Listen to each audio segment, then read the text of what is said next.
Alrighty, folks, I am here. Hold on.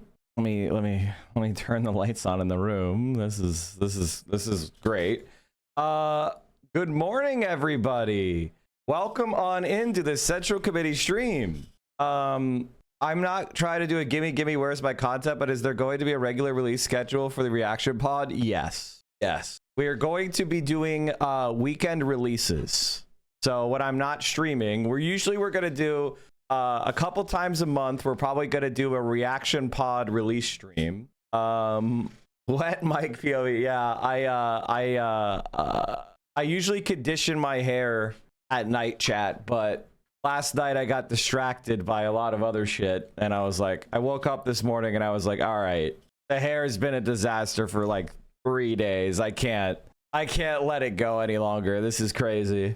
So we had to do it. He was busy watching Caroline play R2 Red Dead Redemption 2. I was not. I was so chat. Some of the friends of the show, the candidates that are running for office, wanted to do an event with Progressive Victory, and they were like, Mike, please come do this with us. And I was like, ah. And then Hassan said he would do it, and I was like, oh, I can't say no now. So I got Hassan Mog. Pepila, I know. Ugh. Peer pressure from PA, exactly. Well, here's how I feel about it, chat. I want these guys to win. You know, Oliver has been to my house. You know, I am not here to go like, oh, I want you to turn down support because I don't like the guy and he's a fucking weirdo, right? Like, it is what it is. I think it's more important that we get power than it is for me to go and be like, I'm going to police every single person who supports you. That's crazy. But that being said, it is what it is. They did purge Destiny and Brianna Wu, which is good. Brianna Wu. But yeah, it's a little bit, it is what it is. But, you know, it is what it is. The people invited are still orbiters. They didn't purge shit. I mean, are you going to publish Wednesday's VOD? Probably not. Unfortunately, I can't. I unfortunately can't. Sorry about that. Do you think if Trump does an invasion, it will be tonight or over the weekend because of the markets? I kind of feel like they're not going to do an invasion tonight. I feel like the invasion, if it occurs, will happen in a week or two. You know, because they need to get both the Tripoli and the Boxer there. And then I think, you know, when all of the fleet is assembled, then they need to coordinate the landing, preferably with another fleet carrier. I think there's another fleet carrier headed to the Mediterranean right now. We are going east. If you don't, yeah, I think they're setting the George H.W. Bush. Yeah, George H.W. Bush completes pre-deployment exercise. The Nimitz-class carrier USS George H.W. Bush and its strike group finished a pre-deployment training event that prepares naval forces for long-term sustained combat. The carrier completed composite training unit exercise on March 5th, certifying and readying the carrier strike group for deployment for U.S. Fleet Forces Command. So I feel like they're going to be sending the George H.W. Bush. Yeah, here it is. The third U.S. aircraft carrier is heading to the Iran war. So when the H.W. Bush gets to the Mediterranean, that will replace the Gerald R. Ford, which had the fire, and then they'll have the Boxer, the Tripoli, and then they'll have the 82nd Airborne, and they'll have Delta Force and Special Ops. And I think that would be enough to try to stage a landing, either on an island or, as I said, in that town that's off the Gulf of Oman with the airport near the water. Iran has hacked Kash Patel's emails. Iran-linked hackers have publicly claimed the breach of FBI Director Kash Patel's personal inbox, publishing photographs of the director and his purported resume to the internet. Oh no. Mike. God damn it. No. God damn it. Rip heck. The worst cardinal sin just occurred. A cat licked a human food plate. No! TSA rally with Hassan confirmed. Oh? Will you be Hassan's +1 rally to tax the rich with Bernie Sanders? New York City is in the front lines of the fight against oligarchy. New York's 10 richest billionaires made $2 million an hour last year. This is the fight. Be there with Bernie on Sunday. What? Is he going to go to New York or is he doing it from home? He went to New York City. He's on MR today. Oh, okay. Nice. I wasn't even aware of this trip. Very clear sign thing are fine, right? PS5, PS5 Pro, PS Portal receive price increases on April 2nd. The PS5 will go from $549 to $649. The PS5 Digital will go from $499 to $599. The PS5 Pro will go from $749 to $899, and the PS Portal will go from $199 to $249. Jesus criminy, chat. How the fuck are PS5s going up in price? They've been out forever. This is crazy. You should get one now. You have a couple days. Fran dug into her crosstabs. It's dope. Nice. How come Asmongold isn't complaining about video game prices? Because he doesn't care about video games. He is just a right-wing dope. That's really all it is. He quit his main channel because he sucks at Dark Souls. That's so fucking funny, dude. Mike, me and my friends are anxious. We're all elder millennials, and we saw the news of the military enlistment age being bumped up to 42. Do you think they're going to try to enact another draft? All right, first of all, the enlistment age is only being bumped if you have prior military service. That's number one. Number two, they're not going to enact a draft at this point because if they tried to do something like that, Donald Trump's approval rating would go to 0%. Americans like watching our wars like they're video games. The moment Americans' lives start getting inconvenienced and, you basically have to stop what you're doing in your life and go to boot camp and then get sent to a war that you have nothing to do with, suddenly everybody's going to start paying attention and they're going to get even more pissed off. So they're not going to do a draft unless and until there is a major false flag terrorist attack on the United States, in which case they could blame Iran for that. That's the thing that I'm looking for. I'm looking for a major false flag terrorist attack. Speaking of Mike being right, did you guys see how I was so fucking right yesterday? Hats off to whoever authored this tweet. Yeah, unable to compete with Chinese electric vehicles, Nazi-era weapons maker Volkswagen eyes a return to arms production, this time with Israel. That's how you make a head. Ferris New York Times article headline. I am so fucking right. It's absolutely insane. Tomorrow's news today with Mike from PA. Did you guys see how I called it with Mallory McMorrow? I said, everyone tries to accuse Plattner of being the next Fetterman when it is very obviously McMurrow. She is running basically the exact same campaign as Fetterman did, including hiding Israel support through J Street. She's the clearest example of a fake Prague Israel supporter and doesn't get nearly the hate she deserves. Okay, I posted this at 9:35 a.m. 9:35 a.m. I posted that. And then incredibly, absolutely incredibly, she went on to the Israel supporting rag Jewish Insider and said Michigan Democratic Senate candidate Mallory McMorrow slams Abdul El Sayed for campaigning with Hassan Piker, compares Piker to Nick Fuentes. McMurrow, that is not somebody that you should be campaigning with at a moment when there's clearly a lot of pain and trauma across our state. He is somebody who says extremely offensive things in order to generate clicks and views and followers, which is not entirely different from somebody like Nick Fuentes. Piker, they misspelled his name, is a provocateur, to put it lightly, who says things that are misogynistic and anti-Semitic and said the United States deserved 9/11. McMurrow is seeking the Democratic nomination for U.S. Senate in Michigan.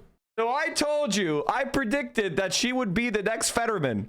And then she immediately starts adopting the AIPAC line that Hassan Piker is anti-Semitic misogynist. All the talking points from the ADL, all the talking points from AIPAC. I fucking told you. I fucking called it. Within hours of my tweet about how she's the next Fetterwoman, she immediately proves me right. And by the way, if you go into this tweet and people were replying, this take is bad, but more importantly, it's bad strategy. You have three candidates who are set in an equilibrium, and the most common way this gets broken is by candidate A attacking candidate B and candidate C running away with the win. You can't help yourself when you see polling putting a progressive you don't personally approve of ahead of a progressive you personally. She's not a progressive. That's my entire point. She's an Israel supporter, which you're not a progressive if you support Israel. You're not. They're doing a fucking genocide and they're dragging us into a war with Iran right now. You cannot support Benjamin Netanyahu's Israel. and be a progressive. That's just it's impossible. If you look at Israel today and go, yeah, I support Israel's right to be a Jewish apartheid state, you're not a progressive. In any way, you're not even a liberal, to be honest with you, because apartheid is against what liberalism is supposed to stand for, which is human universal rights. All men are created equal. Well, except for what? Muslims in Israel? They're not created equal with Jews in Israel? Like, what are we doing? Either everyone's equal or we're not. So, yeah, no, she's not a progressive. So that's my point, motherfucker. I am tired of supporting genocide heirs. I'm tired of supporting people who don't support Medicare for all. I'm tired of supporting people that take money from AIPAC or J Street or any other Israel lobby group. McMorrow campaign fundraiser apologizes for post lionizing grandfather who fought for Nazis. Happy Veterans Day to all my families and friends who serve. Without you, America would not be here today. Interesting story. I do not talk much about my grandfather, Albert Newman, who was on the German side in World War I and II. He escaped to Brazil with my father after Germany lost in World War II. And then they made their way to Detroit. My grandfather was one of my best friends. He took a rat line. He fled the Allies. Actual Nazi. Most Germans did not flee Germany, by the way, because they were, not Nazi war criminals. Jesus Christ. It's so funny who they call anti-Semitic and who they don't. They'll call me anti-Semitic. They'll call Hassan anti-Semitic. But then they'll be like, my Nazi grandfather is my best friend. Hired as campaign manager. And they talk about Plattner's tattoo, which he apologized and got removed and said he was a dumb fuck moron. This is exactly what happened when Hildebrand idiot, when he was running against Allison Hartson in California. All the resources got burned. The second any poll showed Allison in front of the other progressive. Anyway, Haley Stevens should write you a thank you card. She needs to be exposed for what she is so that progressive voters can consolidate around Abdul. Thanks for the engagement. Engagements are a two-way street, and I'll take the risk pointing out your flawed understanding of the state I live in. And the state my work ended up gerrymandering it specifically so solid progressives like Mallory can help us win a trifecta like she just did. Zionists are not progressives. Ethno-nationalists all go in the bin, Jewish or otherwise. It's good and not racist to support a Jewish version of an Aryan nation. Americans are unlearning the Israel exception at lightning speed. It'll be fine. Concentrate on fixing your own heart. Damn, Sneaky Tits 85. What a well-composed tweet. What the fuck? Why are my followers are like the smartest people on the internet? I swear to God, it's crazy. Sneaky Tits. You are supporting an ethno-nationalist. You have bad values, so I don't care what you think, and I'm not ruining El Sayed's message. God damn! And if you think I'm being like, a purity tester, I'm just saying, Mallory McMurrow says Gaza genocide accusations, which she backed, have become political purity tests. Guys, can you stop purity testing supporters of genocide? We could all sit here and vote for milquetoast status quo defense. Vote blue no matter who. The Nazi genociders could unite and vote for the status quo with Mallory McMorrow. And so, again, Mike from PA, I sit in the fourth spot in the batting order, right? You have these people come up and go like, I'm a progressive, and they throw a ball past Vosh. They throw a ball past, they throw a ball past all these other people. Then I step up, Big Papa, and I'm like, crushed. Out. That's out of the stadium. That's in the drink. Shut up. You're hitting seventh. Nah. When I was playing baseball growing up, in all seriousness, I bat first. I bat first. One time I bat second, but I usually bat first. And the reason is high on base percentage, and I would steal a lot of bases. So I think I had the most runs scored in my league. Because I would consistently, I'd get on base with a single or a walk, and then I'd steal second. So it was like every game. Every game it started with me on second. What is TLR of the animosity toward Vosh? Basically, he is I mean, listen, Vosh is somebody who comes from Destiny's community. He has a lot of weird sex scandals, and he spends a lot of his time slandering me, Hassan, and other left-wing content creators who are more connected with actual politics, who know more. And he has really bad takes. He attacked a black creator, Professor Flowers, because she tried to explain to him that black nationalism is a liberatory ideology. He tried to compare it to white nationalism. He defends NATO. He was a big Joe Biden defender during the administration. And all in all, he kind of like doesn't know what he's talking about substantively on the issues. And worst of all, he creates a kind of weird cult that goes after left-wingers who are actually ideologically consistent and knowledgeable. And, you know, he was very, very closely associated with Destiny. So the reason why most people don't like him is his politics are bad, weird sex scandals, and he attacked a lot of left-wingers who actually know what they're talking about. So, I mean, that's why there's a lot of people don't like him, is because, you know, why would you like him? It's like that's the question. It's like, what do you like about him? And there's not really a reason to like him. Mallory McMorrow has endorsed John Acker, a vocally pro-Israel candidate for re-election to the University of Michigan Board of Regents. Now, here's the thing about Jordan Acker. He was one of the most vicious anti-student protester guys in the University of Michigan Board of Regents. He was going after students. Oh, a no good, very bad look for state senator from Royal Oak. Jordan Acker has been an oppressive force against the good at UM. Pro-Israel, pro-wealthy donors, anti-Palestine, anti-free speech on campus, maybe even pro-war on Iran. Because Mallory McMorrow is a fucking Israel supporter. She supports the genocide. She's a fake progressive. And I need you guys to understand that this isn't a Daniel Biss situation. This is a far worse than Daniel Biss situation. This is a John Fetterman red light klaxon alarm blaring. Does he still have a significant following? I thought he was washed. I think he has his own little group of he has his own little cult. YouTube is very much its own algorithm, so you can get people to follow you when you really don't have, like, just from the YouTube algorithm. And if you don't present, like, if the person is never really challenged, then it is what it is. And I think it's more, Mike had a haircut. No, this is just, I just conditioned my hair this morning, so it'll be drying. Kat Abu-Ghazaleh did attack Biss in the manner that the Michigan race has taken shape. It's more than just Israel-Palestine. He accused her of not understanding policy, copying him, and frequently taking cheap shots. It's a lot more negative in this one, period. Because she's an Israel supporter. She's an AIPAC because she's aligned with Israel, and he's a Muslim man. Why is Vosh at the Choose Your Fighters rally? The answer is because progressive victory is associated with Vosh, is really the answer.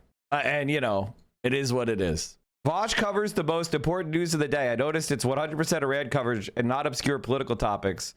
So it's more of what the masses want at that very moment. There's another way of putting that, which is that Vosh is an algorithm farmer and doesn't have any real political knowledge and has no desire to shape his audience other than provide him exactly the slop that the algorithm is sending him clicks. Why associate with PV then?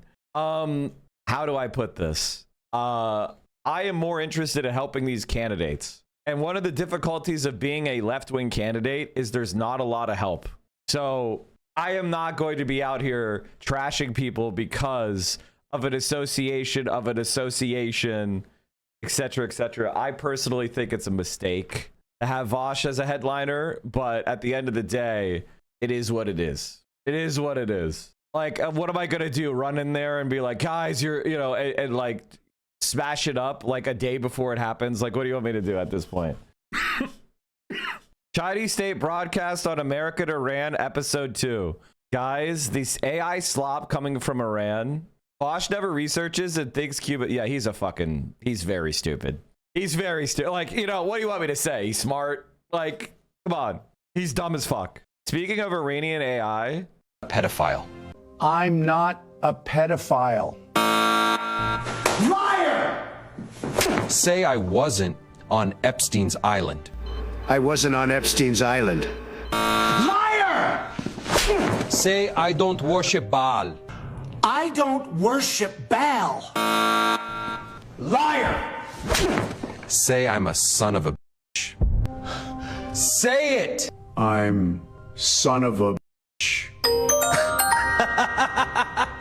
Guys, the IRGC is getting people in America to cheer on torturing Donald Trump. Like, the AI slop wars It's not good. It's not good, folks.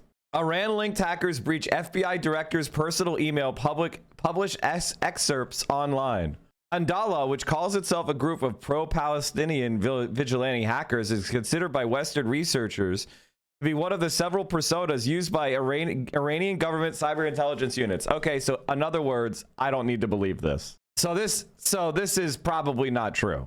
This is, I'm going to take what the American government says at face value, and I'm going to append it to the things like it's fact. This is how America operates. Maximum credulity toward the United States and Israel's claims. Maximum like skepticism towards America's adversaries' claims. This is how the Janet Mills campaign is going. Oh yeah. Oh no, we're going to talk about that. Anyway, Mike from PA, right again. You know, Graham Plattner is running away with it, chat.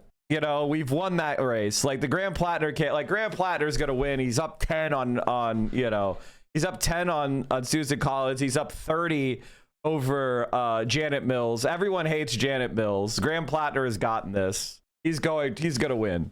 Now we've got to go to Michigan.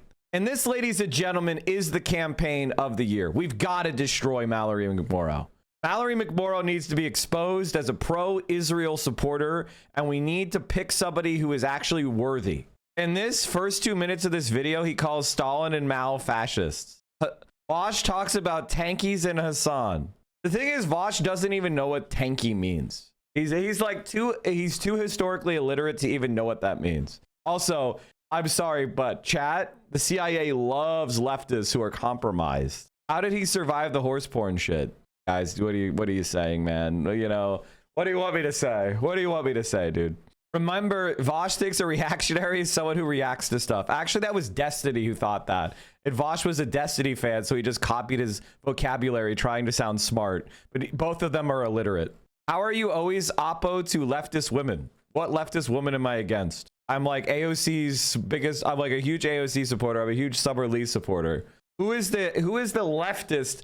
Ilhan Omar, Rashida Tlaib. Who's the leftist woman that I'm against? Can you name one leftist woman I'm against? Honestly, Hassan should tell PV that he doesn't want to be associated with Vosh. He's not going to be there. Then he's not. They would dump V in a second. I mean, I think it's bad. I'm not going to lie. I think it's bad. Can you quickly explain the tanky thing? No. Honestly, we are tankies here. So you're a tanky. That's all you need to know. That's literally all you need to know. Honestly. Tankies are just people who believe that the right wing needs to be fought, and you can't just spend all your time sucking their dick and trying to appeal to them, that you actually have to fight, and that the far right is our enemy and they have to be fought against. So usually when people call you a tanky, it means that they're an anarchist who doesn't believe in like having organizations that can fight back against the right. They want to, you know, because that's hierarchy. And the people that support that are like Bosch and a big person who's like against tankies is Noam Chomsky from Epstein Island. So that's really where it comes from. You know, attacking, you know, those people that are like, oh, are you a left-wing group that can fight back against the right? Well, then let me say that you're just as bad as fascism. Thoughts on Dave Weigel? I think that he has the brainworm. He has the brainworm that somehow the like left is bad and it's gonna cost the Dems the election. I mean, Dave Weigel is basically the same as Edgermentum, which is for some reason Chapo Trap House likes them even though they're against our politics. Mike, look who they put you next to. Yes, I saw that. I did see that. I did, you know, it is what it is. It is what it is. Sewer socialism is so hot right now. The fix is coming. The fix is in. Welcome to the Mayor's Municipal Madness, a first ever competition of city fixes. City government fixes thousands of tiny little problems every year, like a broken basketball rim or a bump on a bike path. Small frustrations like these are our job to worry about, so you can focus on the big things. Like shooting your shot. Normally, our incredible city workers handle the fixes that keep our city running. But over the next 2 weeks, I'm asking you to vote for the one repair you want to see me fix. These repairs include fixing tennis courts on Staten Island, broken benches in South Brooklyn, or missing trail markers in Queens. And here's the best part. We'll be fixing everything on the bracket, regardless of which one gets the most votes. It's a game where everybody wins. I'll complete the winning fix on day 100 of our new administration. You're already at day 100? Almost, and we're just getting started. So go to nyc.gov/madness and let's get the municipal madness started. Last one. That's one. Voting will begin today. And remember, there's no problem too small, No task too big. for government to solve. I feel like it's solid. Make sure you vote for the Mayor's Municipal Madness first ever bracket of all time. All time. I'm just gonna hang out here for the rest of the day. So one of the things I really like about Zoran is that this is the type of stuff that we need to do in order to counter the mainstream media's attacks. Like, the left is never going to be given the, like, you know, honeymoon period. It's never going to have the mainstream media have our back. So in order for a left-wing administrations to be effective, they have to do stuff like this, which is like getting people aware of the stuff that you're doing, not just doing things. This is something that socialists get wrong. Socialists think that if I just improve things, people will give me credit. And that's not how the human brain works. In order for you to get credit, people have to see the causality. You get what I mean? They have to see that you did that thing. You're responsible for the thing improving. And they have to, so the thing has to improve. They have to believe it has improved. And they have to associate you with the improvement. Doing the improvement is just one part of it. And so obviously not everybody is going to have the same level of riz as Zoran, but this is a model that we need to take for politics nationwide. Can you, it's not just Israel. Can you put to me a leftist issue on her platform? Because she's not a leftist. Mallory McMorrow is in no way a leftist. All of her she's just Pete Buttigieg. Like, if you want to vote for Pete Buttigieg, and the reason why Pete Buttigieg exists is to fight against the left. Pete Buttigieg is not there to do progress. He's there to do the minimum viable campaign that will protect the status quo. That's what the Democratic Party wants to do, right?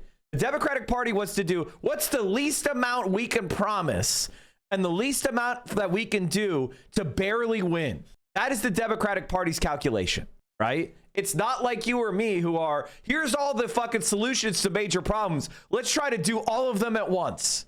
Let's try to fix as many problems as we can, as fast as we can, to advance our society forward as far as we can during our lifetimes. That's your and my project, right? The Democrats' project is, what's the minimum viable campaign? We need a term for the Pete Buttigieg of the world. It's called enemy. Yeah, they gave a terrible photo of me. And like, ultimately, like, listen, I only help these rallies when candidates ask me to do them, you know? And when a candidate personally asks me to do something for them, I say sure. Any thoughts on Katie Wilson and installing surveillance cameras through Seattle? I don't fucking know, man. I assume that was already contracted. My general feeling about, I mean, I'm not really aware of Katie Wilson. I wasn't really a Katie Wilson guy. Like, you know, unfortunately, she wasn't really connected with us. Did you see the right wings do an intellectual speaker speaking at CPAC? No.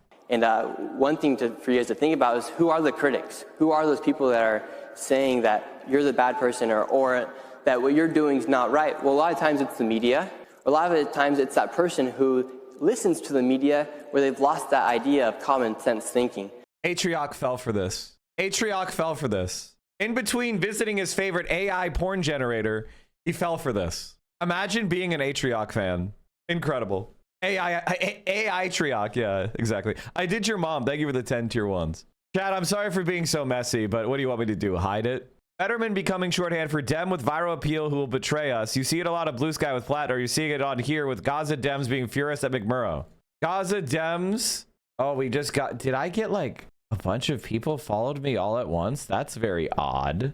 Usually get 20 follows in a second. That's a little odd. Assad bots. They're here to tell me McMurrow is actually progressive. Gaza Dems, you disgusting. Yeah, you mean people that, yeah, I mean, Dave Weigel. I don't know what's going on with Dave Weigel's brain, but he's become convinced that like the left is, you know, AOC is bad and the left can't win. You know, like, at least it seems to me. I mean, maybe I'm going over my skis here, but this is a little known piece of knowledge for the Reels generation, but seeds used to have many other seeds attached to them, and you were required to watch all of them. We called the combination movies, and sometimes some scenes were good, but more were bad. Also, this scene isn't even good. The scene fucking sucks. I'm sorry, guys. This scene fucking sucks. The fighting looks like a video game. It sucks. There's no emotion. It's all like emotionless choreographed fighting. I'm sorry, guys, but this actually isn't good. I'm sorry, guys. It's not good. nostalgia. Yeah, see, I was in 8th grade when that came out. My brain was like more fully formed than some of you. So when I saw that in theaters, I was like, oh no. When Phantom Menace came out and I was in 8th grade, I think I smoked weed for like the first time that morning. And I went in and I was like, oh, this sucks. No, it was the summer after 8th grade. I think I was about to, when did Phantom Menace come out? Or was it, oh, okay, sorry. It was the summer after freshman year at high school. It was right at the end of my freshman year at high school. That's when I got high for the first time. I had just turned 15, I think. Something like that. And we went and we were playing Command and Conquer. I went and played Command and Conquer at a friend's house on their PC. We were hanging out. We smoked some weed.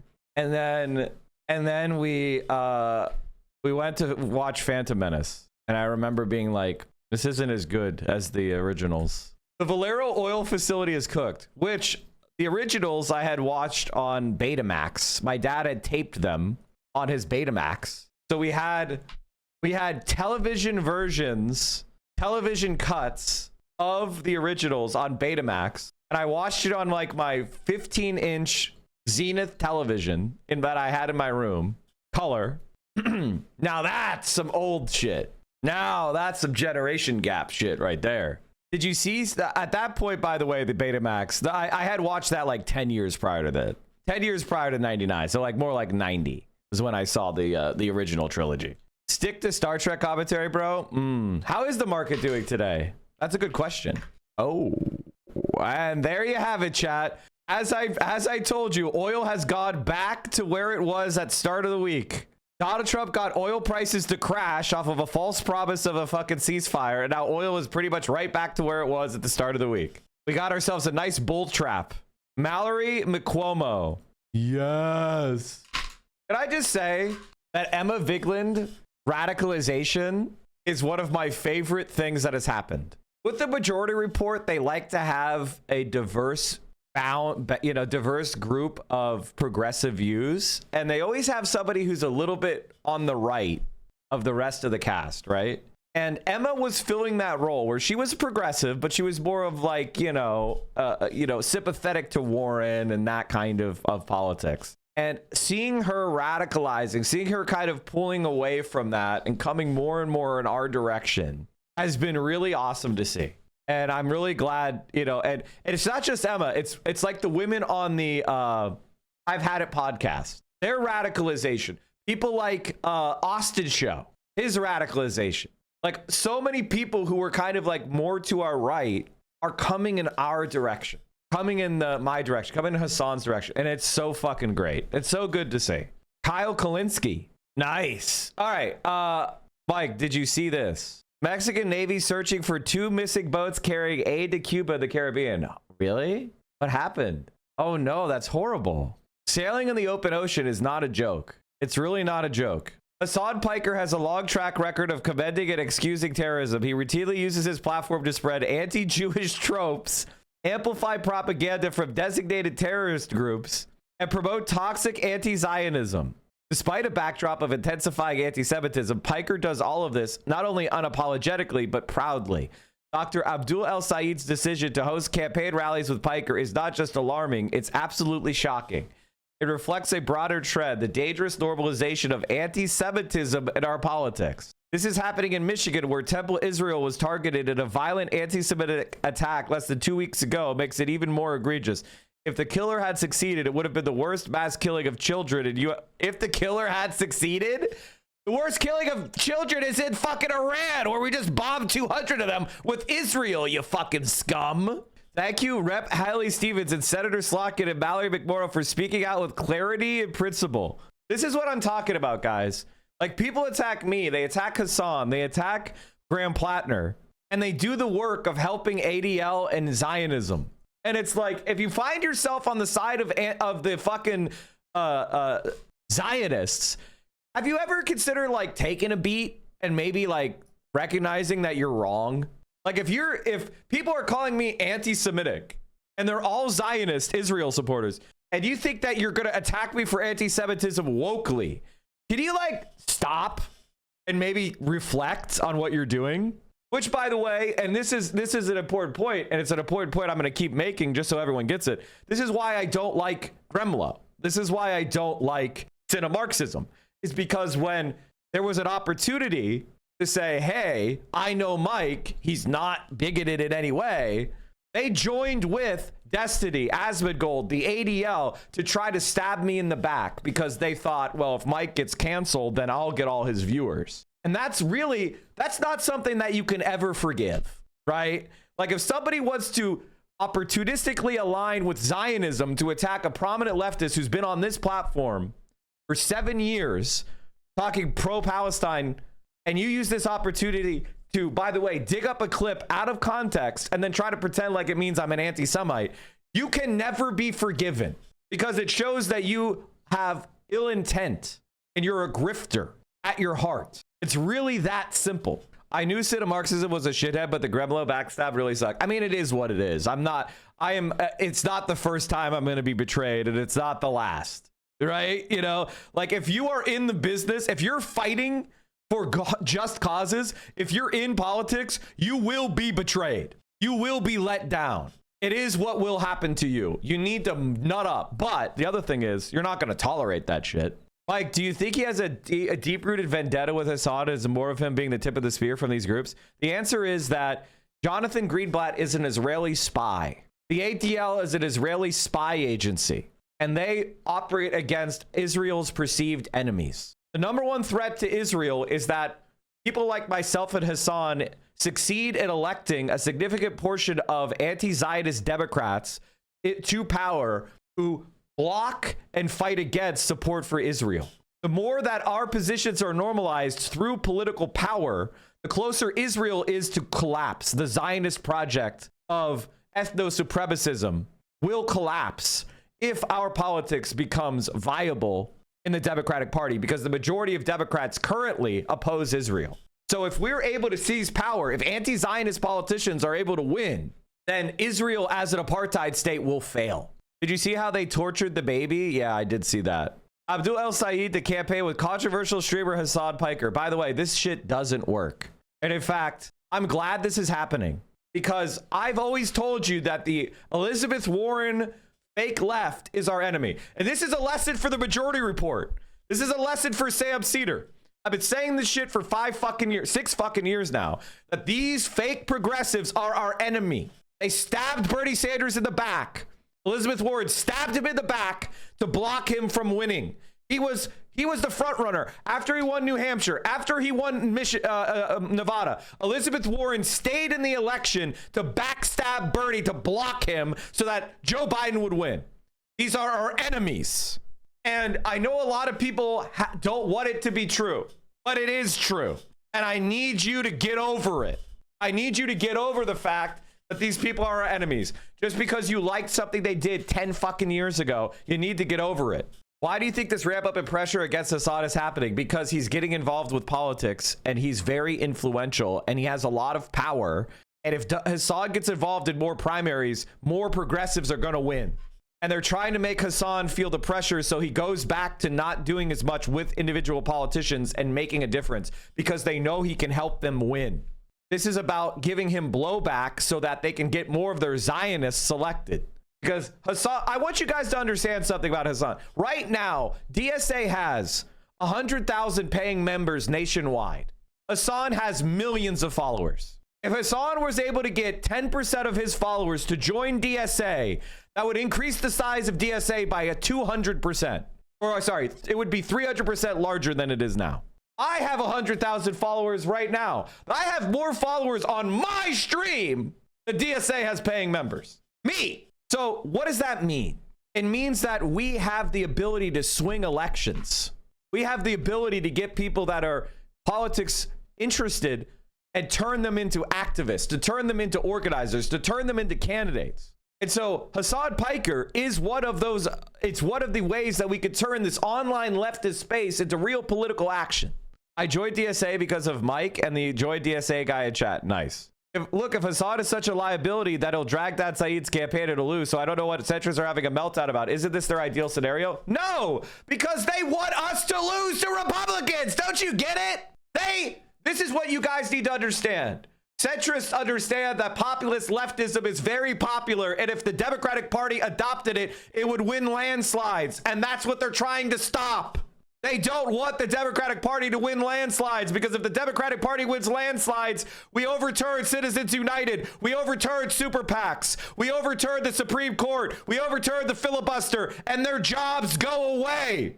The consultant class in DC gets a pay cut. It goes away. If we have public financing of elections, it goes away. You know, the ad buyer for Steyer has already made millions of dollars. The guy who buys television commercials for Tom Steyer in California is now a multi-millionaire because of the amount of fees he's collecting. That's why they hate you. That's why these fucking people, that's why the Democratic Party establishment hates me, hates us all, because we're coming for their bag. We're coming for their bag. So they want to keep us out. That's why they hate my guts. And the only reason Pod Save America has Hassan on is because he's so large, they can't avoid him. He's in their space. They want to grow their audience. He has a massive audience. Their incentives are different than the consultant class. So they have to bring on Hassan because that's the only way to grow their audience.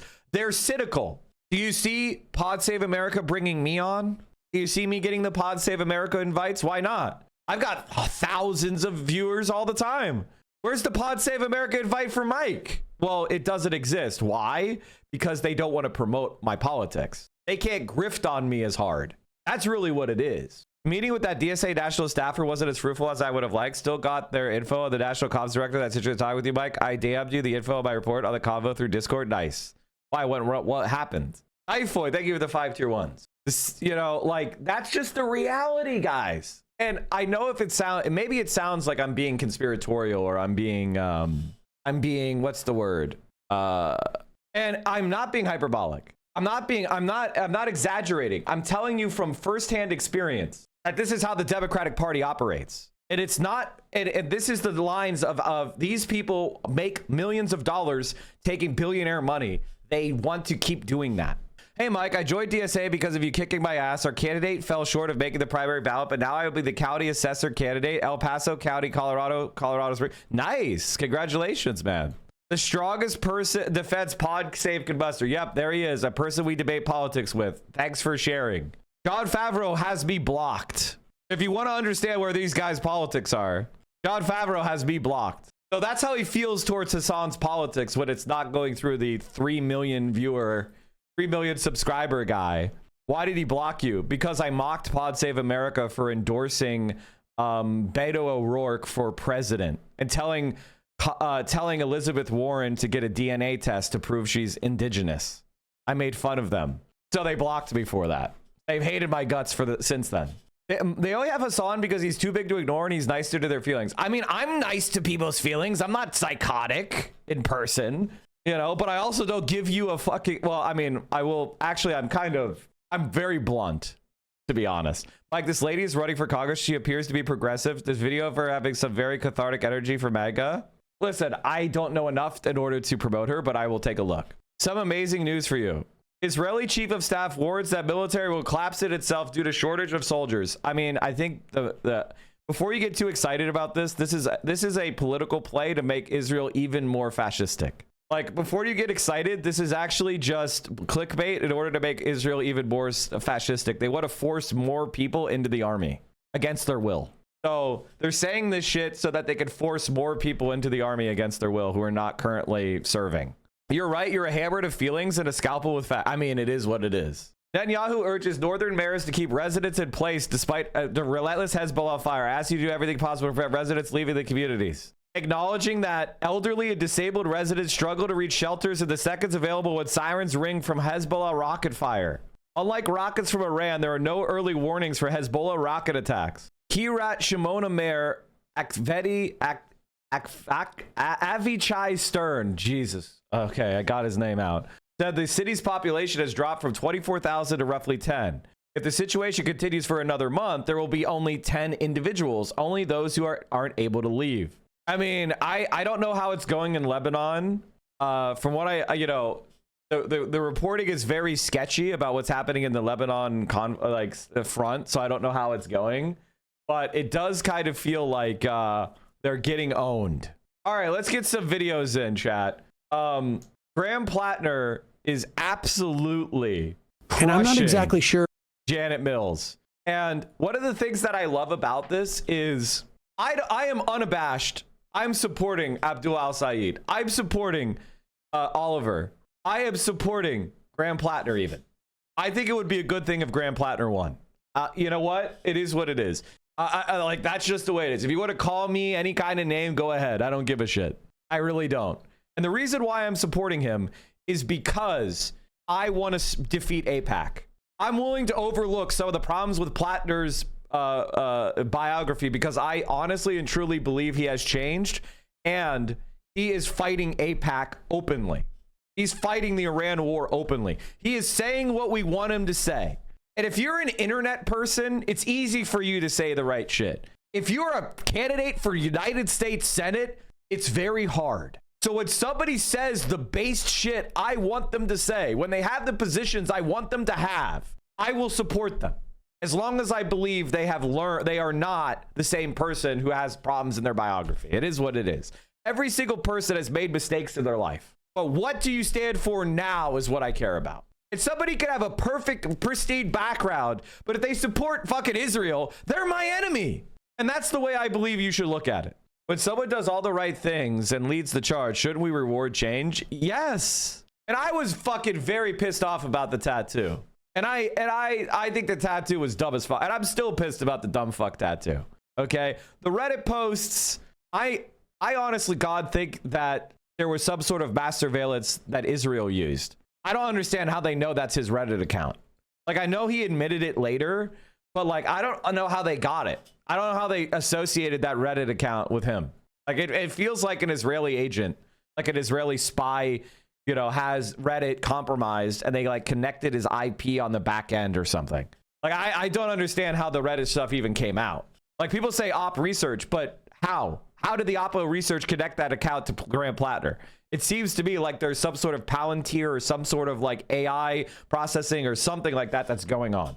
Did he say something weird on a podcast? No. He went onto a podcast with a guy who said something weird in the past, but on the podcast, they were completely normal and it was actually pretty good. So it's like they're trying to do like, oh, this guy's bad because he went on a podcast where the podcaster said something bad in the past. And it's like not really anything Graham Plattner did. So I don't think that counts as fucking viable. Also, and again, I'm going to just say it straight up. I don't care about people trying to cancel people. Like, people would try to cancel me. People try to cancel Hassan. I've done dumb shit. I've done embarrassing shit. I don't give a fuck. I don't care about that. What I want you to tell me is, what is your ideology? Where do you get your money? And what are you trying to do? Now, obviously, if somebody's a fucking pedophile or whatever the fuck, or they're committing current crimes or abuses, I don't want them to run because I think that would make them lose because normal people would be disgusted by that. But the people of Maine have heard about the Reddit posts. They saw that he got his tattooed cover up and they don't give a shit. At a certain point, like, aren't you just self-flagellating to help Israel? Why Janet Mills is doing Zooms. Like, she must be doing town halls. Do you know, Brian? Like, have you heard? From what I know, Andy Bashir on the genocide. Hey guys, look. Hey, look, I was right. Hey, look, everyone. I was correct about Andy Bashir, too. How does he keep doing it? How does Mike keep doing it? How does Mike keep doing it? It's almost like Mike was right. Some of your fellow Democrats have called Israel's actions in Gaza genocide. Do you agree with that? Yeah, that's becoming one of those new litmus tests that we said we would never do as a party again. It's trying to throw out a word, and are you going to raise your hand or are you not going to? I understand that Israel was hit with a terrorist attack, the likes of which it had never seen, and it has been through a lot, and that it deserves the right to defend itself and to eradicate that terrorist organization. I believe that it could. Guys, and by the way, I mean, I saw this coming a mile away, and yet people in my own chat yelled at me like, you know more about politics than me. Now, I don't say that because I'm trying to be an arrogant asshole and like say that I know everything and I'm never wrong. But I want you to understand that these centrist governors, Editor Mentum is a dumb fuck. I have a DM I need to send. Hassan, Hassan, where are you, buddy? Hassan. by the way, the reason why I don't like Edgermentum is because he's bad at this. Like, it's not because I'm jealous or what. I actually like when people are smart and intelligent and I promote them.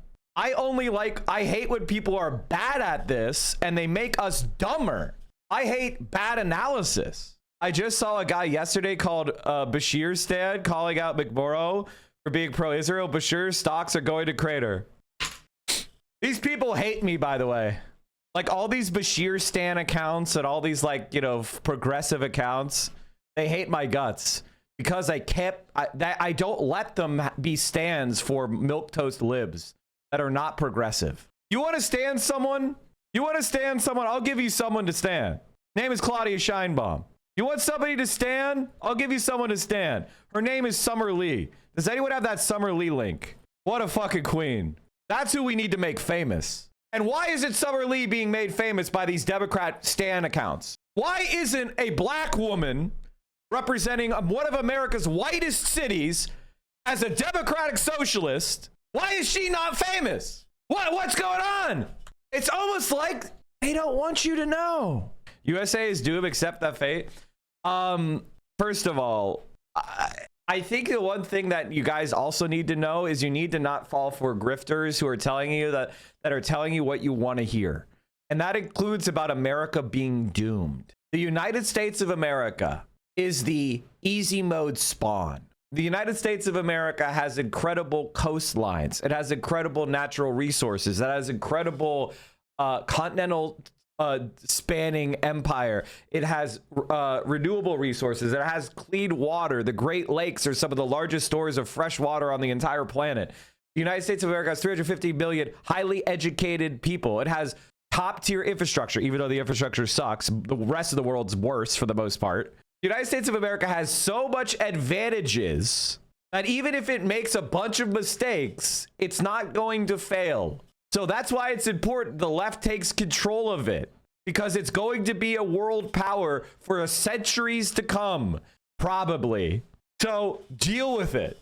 I want America to be withdrawing to the United States, but even if that were to happen, if all of my wildest dreams about disengagement were to take place, the United States would still be a world power because it is so fundamentally, materially strong. And so stop coping. The war in Iran is bad, not because the United States will lose. The war in Iran is bad because the United States will do tremendous damage to an innocent population, and you have a responsibility to stop that from happening. Yes, the United States will probably pay severe consequences for it, and the rest of the world too, and that's bad. Stop coping stop like outsourcing the resistance to the Iranian people who are suffering. That's fucking insane. Stop it. Russia is able to soak up a million deaths and keep pushing their infrastructure as wooden cabins, freezing pipes. I mean, again, you're underestimating Russia, which is a problem, right?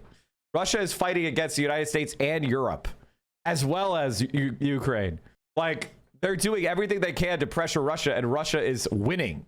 So you're underestimating Russia as it is. Which is, again, another mistake. Another mistake is underestimating America's adversary nations. That's how we get into world wars. You underestimate China. You underestimate Russia. You think that America could just Bigfoot around the world.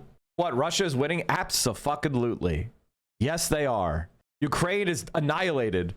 It is barely being held up by American and European loans. The population is collapsing.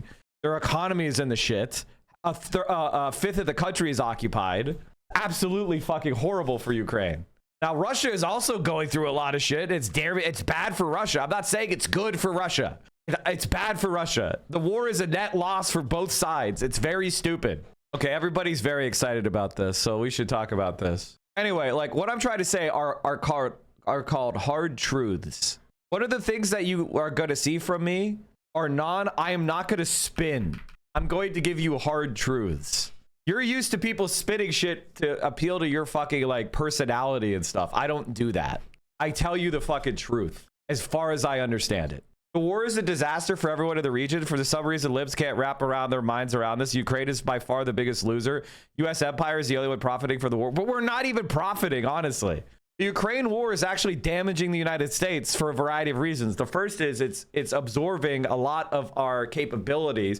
So even from the empire's perspective, It's very expensive. It's using up a lot of our resources and our capability at our stores. It's making us less capable of operating in other theaters. Even from a purely empire perspective, the Ukraine war is a drain. The only people that are profiting are the munitions capitalists in Germany and the United States.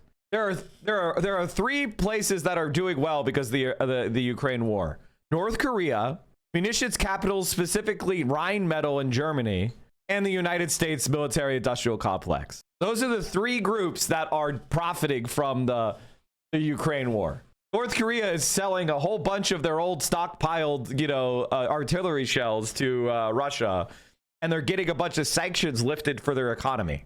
So North Korea is literally seeing its economy like being improved because Russia and China used to put a lot of pressure on North Korea because of their nuclear proliferation. And the war in Ukraine is for convincing Russia to normalize relations more with North Korea and basically take their boot off North Korea's neck, which a lot of people didn't. They assume that North Korea and China, China and Russia are like buddy with North Korea and are helping them as hard as they can, when that's not true. I mean, it's becoming more true. North Korea is just becoming a more well put together country, really is what it comes down to. Russia sees that as an advantage if they build their. I mean, North Korea is literally, because they have a nuke, their country is way more secure. It sure is convenient that as soon as the U.S. pulled out of Afghanistan, it found another quagmire to sink money and weapons into probably nothing. Yeah, exactly, Emperor. Exactly. The South Korea defense industry is also selling like crazy, but who knows them about? I mean, the South Koreans are like, their country is like socially falling apart. Like South Korea has got terminal problems. I don't know how to fix it. They have a gender war, like an actual gender war where men and women hate each other as a class. It's actually dying out because of a gender war. How's the gender situation in North Korea? Fine. Communist countries are usually very supportive of women's rights and women's status. So they don't usually have gender wars in communist countries. I mean, feminism is really kind of a socialist idea. I mean, there's more women in engineering in Russia today than there is in America. Because the Soviet Union, actually computer science used to be a woman's job. That used to be a women's field, and it still is in Eastern Europe. Are Americans the Viltrumites? I mean, yeah, basically. This is a classic clip of mine. Become an accomplished scientist or die! In Soviet times, communist regimes pressed both men and women into scientific careers. The coercion may be gone, but the legacy remains. Half the scientists in some Eastern European countries are women. This is a story from The Economist from 2019. They were going like, women are half the scientists in Eastern Europe? It's because the Soviet Union communists made women become scientists. There seems to be a mistake. I was supposed to be a woman born into a backward family that never had a chance to attend school and got my marriage arranged by my family. Become an accomplished scientist. Vio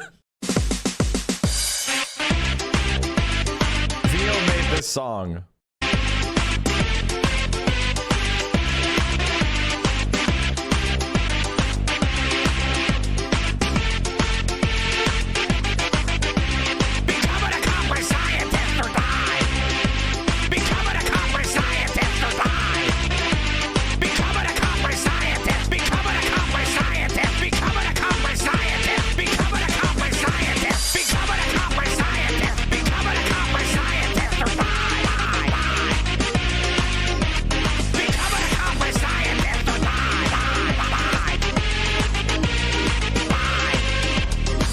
Feed me, don't kill me in VO. Made that. That's a deep cut. That's a few-year-old clip, you guys. That's 3 years old. Okay, you found it. Deep cut. Looks like Sheila McCormick is going to be expelled from the House for funneling millions to her campaign per Politico. What? Nice face gains since those videos. Yeah, I mean, first of all, I have a different camera now than I did then, so the focal length is different. And the second thing is, I mean, I did lose like 30 pounds since then. I'm still a little bit chubby. Clavicular arrested. Has Mike been face bone smashing? Yeah, I've been trying to make myself a 4 out of 8, chat. I'm trying to be a 4 out of 8. I'm gonna get there. Maybe Uncle Joe is tougher than we thought. Jill Biden's Secret Service agent shoots himself while accompanying the former First Lady through the Philadelphia airport. He had his gun in condition 0, probably with a hammer back, and he fumbled the gun, taking it out the holster, if I had to guess. Negligent discharge while handling a service weapon. No safety. Most handguns don't have safeties these days. Or more accurately, they have mechanical safeties, but not trigger safeties. Really? Yes, really.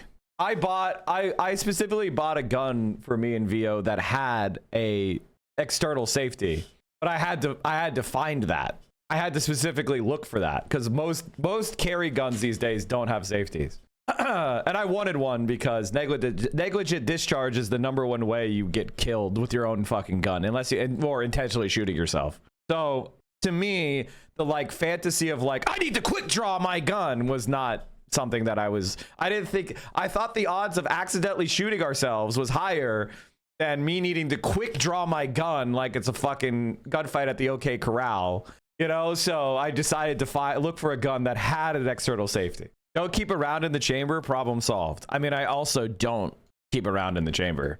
I believe in multiple safeties in order to prevent negligent discharge. I don't like to be in a situation where one mistake is fatal, right? But that's just my way of handling guns. Other people would disagree with me and they'd call me a pussy, right? They'd be like, no, you should have your gun at condition 0 and cocked and locked. Safety off. This gun doesn't even have a safety. That's how most gun guys are like. Trigger and mechanical gun safeties are kind of hard to find. Yes. I very specifically looked for one that had both. My annoyingly MAGA dad is at least safe with guns. Oh, I mean, it is what it is. Anyway, not gonna lie, I don't think your core safety is how you handle your firearm. If you rely on external safeties to counter poor firearm handling, you're going to have negligent discharges regardless. Incorrect. I am stacking safety protocol. So the first is I handle the gun safely and I'm trained. The second part is I don't carry at condition 0. The third safety is I have a physical safety. The fourth safety is I never sweep the barrel across anything I'm not trying to shoot. So all of those things, they compound upon each other so that I am increasing my factor of safety. Now you could remove any of those things and still be safe, but I prefer not to because I calculate that the biggest risk with any firearm is negligent discharge or, you know, it's self-inflicted. So, and that's what the math shows. So I'm stacking those safeties because I'm trying to make sure that the gun is as safe as possible. My finger is my safety. Yeah, that's what most people say. It's part of training SOF. We always return the weapon to range after firing. It's an auto fail, a kick for the range if you don't return to safe. Yeah, I know. Militaries tend to be like that. What's in your mind for No Kings tomorrow? I'm in a No Kings capital area. I mean, I feel like you should. My orientation toward No Kings is as follows. Whenever people are protesting, you should be showing up if they're even a little bit aligned with you. And personally, I think that if you have a DSA and there's a No Kings table happening, you should go and you should table and you should do your most anti-right wing messaging to appeal to normie libs that want to be radicalized. That's what I personally think our orientation should be. No Kings is not a left-wing protest, but use it to agitate, you know? And I personally don't think that making fun of liberals that are protesting is an effective use of my time. It's an organizing day. Like, I think one of the problems that we have, and this is something that I need to explain to a lot more people, which is that social media is erasing the distinction between professional politics and individual comment, because some people who started out making individual comment are getting popular for the comments and they get boosted to a size where they become prominent, but people still act as if they are just some guy having an opinion, right? And then people start collapsing random guys having opinion and they start equating that with politicians. and they stop giving individual people the ability to learn, to like everybody treats every other person as if they are a media trained, savvy politician running for office, instead of a person who's just authentically expressing themselves, is incomplete, and, you know, doesn't know everything yet. And we want to look at like regular people expressing themselves and judge them as if they're a fucking politician. And it bothers me. That's not the way it should go, right? If you see someone and they hate Donald Trump and they say, get the orange Cheeto out of the White House, and you think that's cringe, you can think that's cringe. But the reality is that's a person that is begging for a cause to join. They are fed up with Donald Trump. They're fed up with the state of the country, and they don't know what to do. And they're begging you to come out there and help them figure out what to do. And so it's your job as a socialist to be in an organization that has a campaign that they can join that will actually move the ball. That's your job. Making fun of them for your social media followers is a fucking joke. Now, if Mallory McMorrow goes up there and shows up with a protest sign that says, get the Cheeto out of the White House, you can make fun of Mallory McMorrow because she's a fucking politician. And she's trained, and she's intentionally choosing to be a dopey fucking loser, saying nothing because she wants to protect the status quo. Do you understand what I'm saying? Do you get what I'm saying? The market is getting cooked today. Earlier this week, I told you that that's what I thought would happen, and it is happening. The problem is I don't know what to say. Crypto at 65,000. This has got to be close to a 52-week low, right? What was the absolute bottom? 62. Okay, so we are close to a 52-week low for Bitcoin. Gold and silver are having a good day. Gold rises on dip buying, set for fourth weekly loss as rate hike bets way. So the precious metals are having a good day. You know, I honestly don't think you could go wrong owning platinum, palladium, copper, or silver, or gold. I don't know. I just feel like it's hard to say you're going to go wrong in the future that we're living in. Brent crude over 111. Woohoo! Look at this, man. Look at this. Look at the oil market, dude. Donald Trump worried significantly more about the 10-year treasury yield going to 5%. Oh yeah, the housing market is about to crash. There's been a basic block about 5% yields. Every time we start getting around 5%, there seems to be an effort to like hold it back over the last 5 years. You know, like every time like the 30-year gets close to 5%, it bounces off hard. I mean, you have to go back to 2006 since the last time the 30-year was at 5%. So we are in some weird situations. I mean, these are going back to the 80s, man. Bond yields and stock yields have an inverse relation. I mean, you would think that, Gunchbox, but honestly, they've been moving in tandem lately. So bond yields going up means the underlying bonds are being sold, meaning people are getting rid of their debt and getting cash. So paradoxically, when bond yields are going up, that means that it's paradoxical, chat. It's inverse. When bond yields go up, that means that people have less faith in the underlying borrower. So when you see all the bond yields going up, it means people have less faith in the French government. They have less faith in the British government. They have less faith in the Japanese government. They have less faith in the German government, and they have less faith in the American government. So every time you see this going up, it means faith in these governments is going down, and people are exchanging for cash. When bond yields go down, it means that they believe that the government debt is the safer bet. Does that make sense?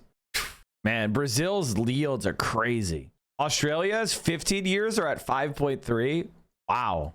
Japan's yields at 3.7. I never thought I'd see the day. That's crazy. This has got to be one of the highest rates in decades. Wow. Elect a fascist and faith in the Japanese government goes down. Who knew? What happens to HELOCs when housing market crashes? Usually that would mean your credit would go down, meaning how much you have available at your HELOC would go down. The second thing is the interest rates are probably going to go up. So the cost of using one was going to go up. Just got here. What are we explaining? Right now, we're talking about the financial markets and how the markets are reacting to the idea to the Iranian war and how we're fucked, basically. Oil prices are basically back to where they were going into Monday where Donald Trump said that, oh, we're going to have a ceasefire. And the oil prices crashed because they thought the war was about to be over. But now the oil prices are back to where they were on Monday. So people are starting to worry that the war is not going to end. In 2008, crash interest rates went down as houses crashed. Yes, that's because the federal funds rate went to zero. In reaction, and because the credit markets froze. So nobody was able to borrow money, so they lowered the interest rates to zero. But that's unlikely to happen this time because we have inflation. So if we lower interest rates, like the economy is not crashing because of a financial strain or a financial freeze. The economy is crashing because of an energy crunch, meaning we don't have resources. So the economy is not able to produce as many goods because we don't have as many raw resources. And so they can't lower interest rates, because if they lower interest rates in the face of a resource shortage, that'll make prices go up faster. And therefore you'll have vicious inflation. So they can't so we are going to be in what's called stagflation. Ironically, the 2008 Great Recession was easier to fix than what's happening now. If Donald Trump fucks up the oil market, then there's no way to fix it with government policy, because unless the government policy is producing more raw resources, we are just going to have a resource shortage, which means prices go up while the economy goes down. Does that make sense? Very bad. We don't like this. Aren't we a net exporter of oil? Kind of. The problem is that American refineries are set up. This is a very complicated question, but I'm going to answer your question. Technically, we are an exporter of petroleum products, and I think we are an exporter of crude. And the reason why that is American refineries are set up to refine what's called West Texas Intermediate. There's different types of oil, okay? Different types of oil, right? So when we say oil is $98 a barrel, what we're talking about is West Texas Intermediate is $98 a barrel, right? But West Texas Intermediate is a certain type of oil, right? There are different types of oil, and different types of oil require different refinery configurations, okay? And so our refineries are set up for a specific weight and type of oil, and there are different refineries around the world that are set up for a different weight and type of oil. And the oil that is being produced from the geology that we're now exploiting, which is known as tight oil, tends to be heavier than the oil that we traditionally refine. So we have to export that oil to refiners in other countries that are set up to refine that oil. Does that make sense? So we're like importing oil from other places so that we can blend it with some of the oil we have to kind of change the underlying chemistry so that we could use on our refineries. And so if you aggregate everything, we are an oil exporter. But if you actually look at the intricacies of the market, we rely on the international oil trade in order to produce the finished products that we actually consume. And so because of that, America is exposed to the international oil markets. Now, we're less exposed than other countries, but we are still exposed. So what does that mean? What that means is you're bidding against all oil consumers in the entire world. So America, as a country, our private corporations may make all this oil, but you're not buying from American corporations. You're bidding against consumers everywhere in the world. And so our prices, the fact that it's American oil doesn't matter to you because you're not able to buy it because you're American. There's no special set aside for Americans. In many other oil producing countries, that's not the case. For example, in Mexico, there are special set asides for Mexicans. Mexicans get to buy oil for Mexican use at a lower price. Saudi Arabians get to buy Saudi Arabia's oil at a lower price for their own personal use. Iranians get to buy Iranian oil at a lower price for Iranian use. Russians get to buy Russian oil at a lower price for Russian use. But Americans don't. Does that make sense? So yeah, this is how you refine oil. Basically, crude oil gets separated into all these different products, right? So, you know, propane, gasoline, paraffin, which is also kerosene, which is in jet fuel, diesel fuel, fuel oil, which is like super heavy. It's like fuel oil is more like tar.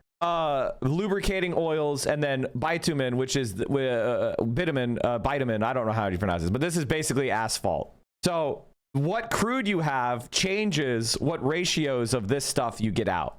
And there's also like how much sulfur content is in it. Do you get one of each? It depends on what kind of oil you have. Bitumen. Yeah, there you go. Whatever. Bitumen, whatever the fuck it is. If chat wants to learn about refining. In the distillation column, the heart of a petroleum refinery, there are many ongoing interesting processes. The challenge? There are many mixed gases. How do you separate them out? Well, if you can give a solution to this problem, the mix look how happy these hydrocarbons are. Crude oil can be separated into many useful components. The tricky problem for engineers is the question, how do you approach the problem to begin with? And for simplicity, let's assume that there are only 3 gases. One solution is to cool down the gases and make sure that we will eventually reduce the temperature down to the boiling point of just one gas. Voila! Only that gas will condense and this liquid can easily be separated. If you want to separate out the next gas, you just reduce the temperature just below the boiling point of that gas, and so on and so forth. However, if you zoom into a distillation tower, you won't see any cooling coils. Without the coils, how did engineers condense gases? To understand this clever engineering of the distillation column, first we have to assume that all of these trays are lined with condensed liquid, with its lowest temperature liquid at the top and the highest temperature liquid at the bottom. The crude oil is first fed into a furnace. Here, most of the liquid vaporizes. The fluid with mostly vapor and some liquid now enters the distillation column. Assume the liquid at the first tray is maintained at 370 degrees Celsius, and the fluid which enters has a temperature of 400 degrees Celsius. As soon as this steam enters the column, the liquid portion falls down and only the vapor rises.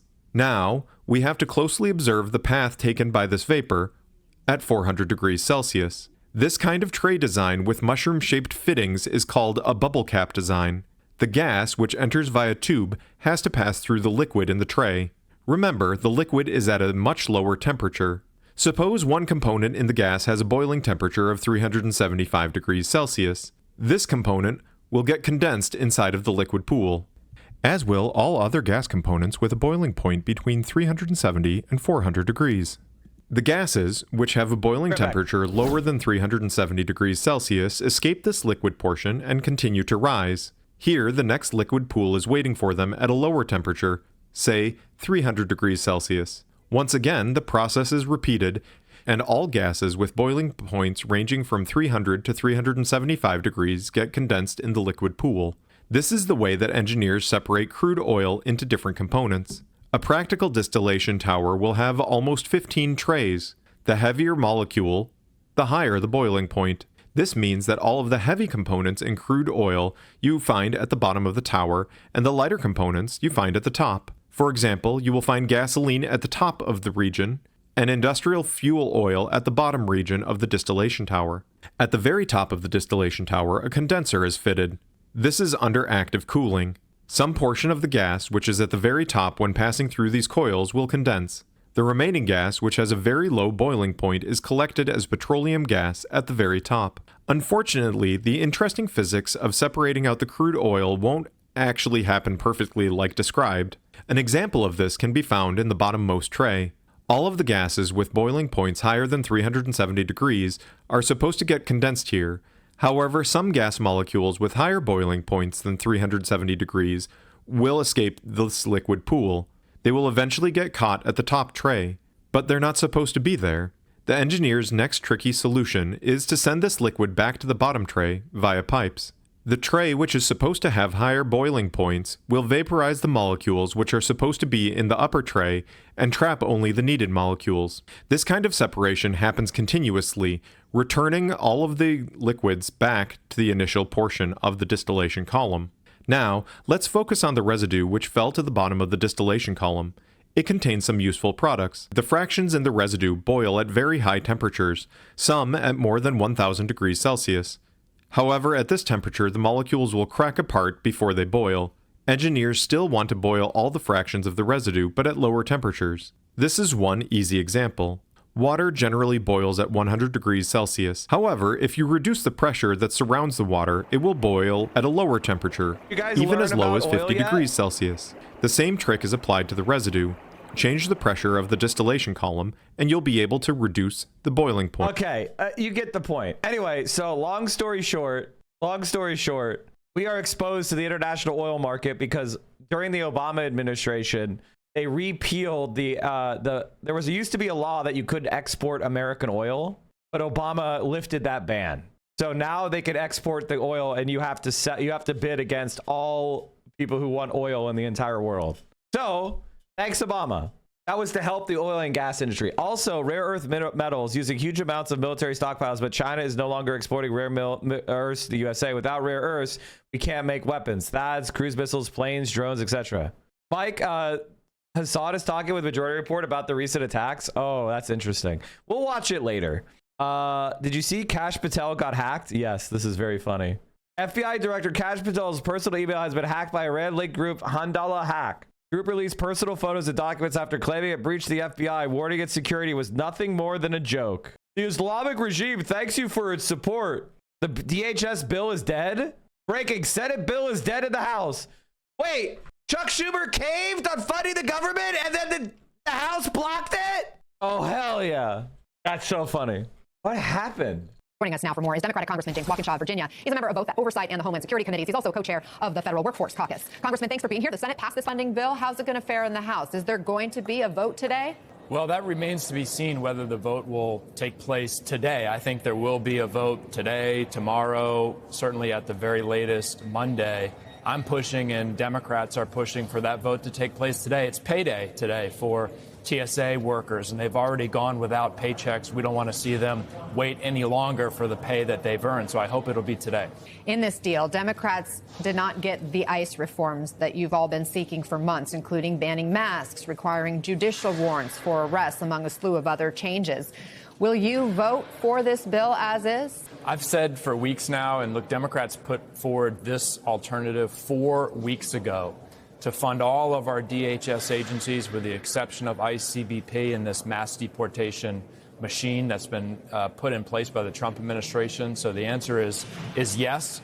I'm not going to vote for a dime of funding for ICE or CBP for immigration enforcement until the reforms are in place, but we shouldn't be holding our TSA agents, our cybersecurity workers, our FEMA workers hostage because Republicans are insistent on continuing their brutal campaign of immigration enforcement. But those reforms are what the initial partial shutdown was all about. And here's what the top Republican in the Senate, John Thune, said about those reforms pushed by Democrats. Are any new ICE reforms off the table? Yeah, I mean, I think that ship has sailed, and they kind of kissed that opportunity goodbye by, failing to provide funding for those agencies. Are you concerned the ship has sailed? What's the plan? What's next? Well, Senator Thune and his Republican colleagues refused to consider many of the reforms that we put on the table. One, our reform to eliminate masking of immigration agents and ICE agents, Senator Thune absolutely refused to consider. We just learned a couple days ago that ICE agents don't need masks, as President Trump told them not to wear their masks in the airports. They're in our airports today with no masks. So I don't know if the ship sailed.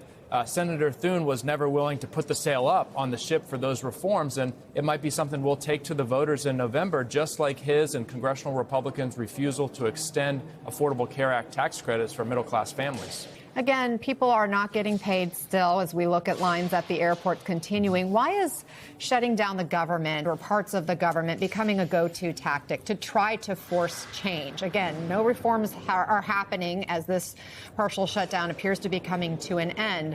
So having to go through this, what message does it send to the American public? Well, it shouldn't be. So basically, ICE already has funding, chat. ICE already has funding. And so ultimately, all this shit that was just a total cave. It was a total fucking cave. A go-to tactic, and it certainly isn't for me. I'm co-chair, as you noted, the Federal Workforce Caucus, and our federal workers have been abused for the last 15 months of this administration, including these 2 shutdowns. I introduced legislation, the True Shutdown Fairness Act, to say that all of our federal workers should get paid during any shutdowns that take place, given all the abuse that they've taken place.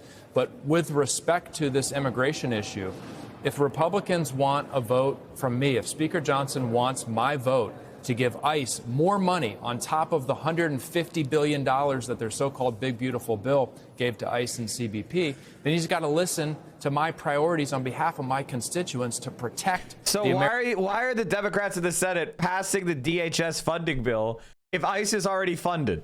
Like, why are you guys caving? Donald Trump is to blame. Nobody's yelling at the Democrats. No one is successfully trashing any Democrat candidate and blaming them for this shutdown. Donald Trump looks like an idiot. Why are you helping Trump fix his problems for him? American people from Mike, Customs and Border Patrol took over 200 electronic devices from us when our Code P delegation returned from Cuba.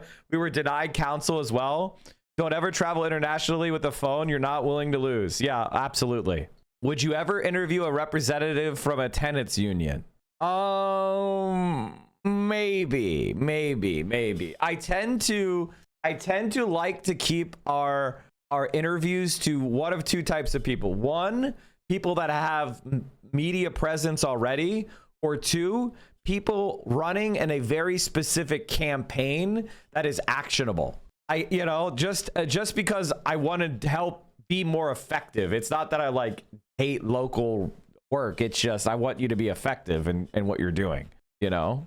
The abuses that we're seeing. Republicans have a majority in the House and Senate. But yeah, I want to do more national tenant unit stuff. I want to have, I want to figure out a way. I'd love to have like a national project where we're looking to set up tenant unions in every major city. That would be a really cool project. The White House, if they need votes from Democrats to fund government agencies, they've got to meet us halfway. They haven't been willing to do that. I know a lot of Democratic voters are saying we want to see fight from our leaders. But when you look at those long TSA lines at airports across the country and you hear from federal workers, is this good governance? It isn't. And that's why Democrats 4 weeks ago put forward this concept, the concept that the Senate passed last night to say, let's separate these issues. We have a very legitimate argument we're making about the reforms for ICE and CBP, but we should be funding all those other DHS agencies while we negotiate and continue to argue about that. And as you know, ICE and CBP have more money than they know what to do with. They got $150 billion. They have wrapped custom vehicles that are sitting in garages and warehouses collecting dust because they don't need them. They're paying huge bonuses to untrained, largely unqualified ICE agents. They don't need more money. If they want votes from Democrats like me to fund ICE or CBP, they got to put those reforms in place. But while we argue about that, let's fund all the other agencies, get our TSA agents paid. Ladies and gentlemen, Mike from PA, sorry for the spam, trying to bring awareness for a campaign. Tennessee won. We have a candidate. We're putting together like a candidate database in the Discord. So if you have somebody that you like and you want us to want our attention for them, you should post in the candidate in the Discord. However, if you want your candidate to be promoted by me, you need to have some sort of connection with the campaign, and the campaign has to be comfortable with that.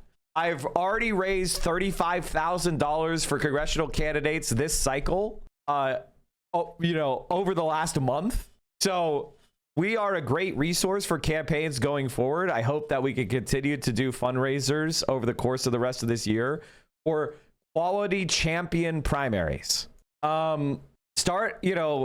Message the mods in my Discord, and I believe we can start the process.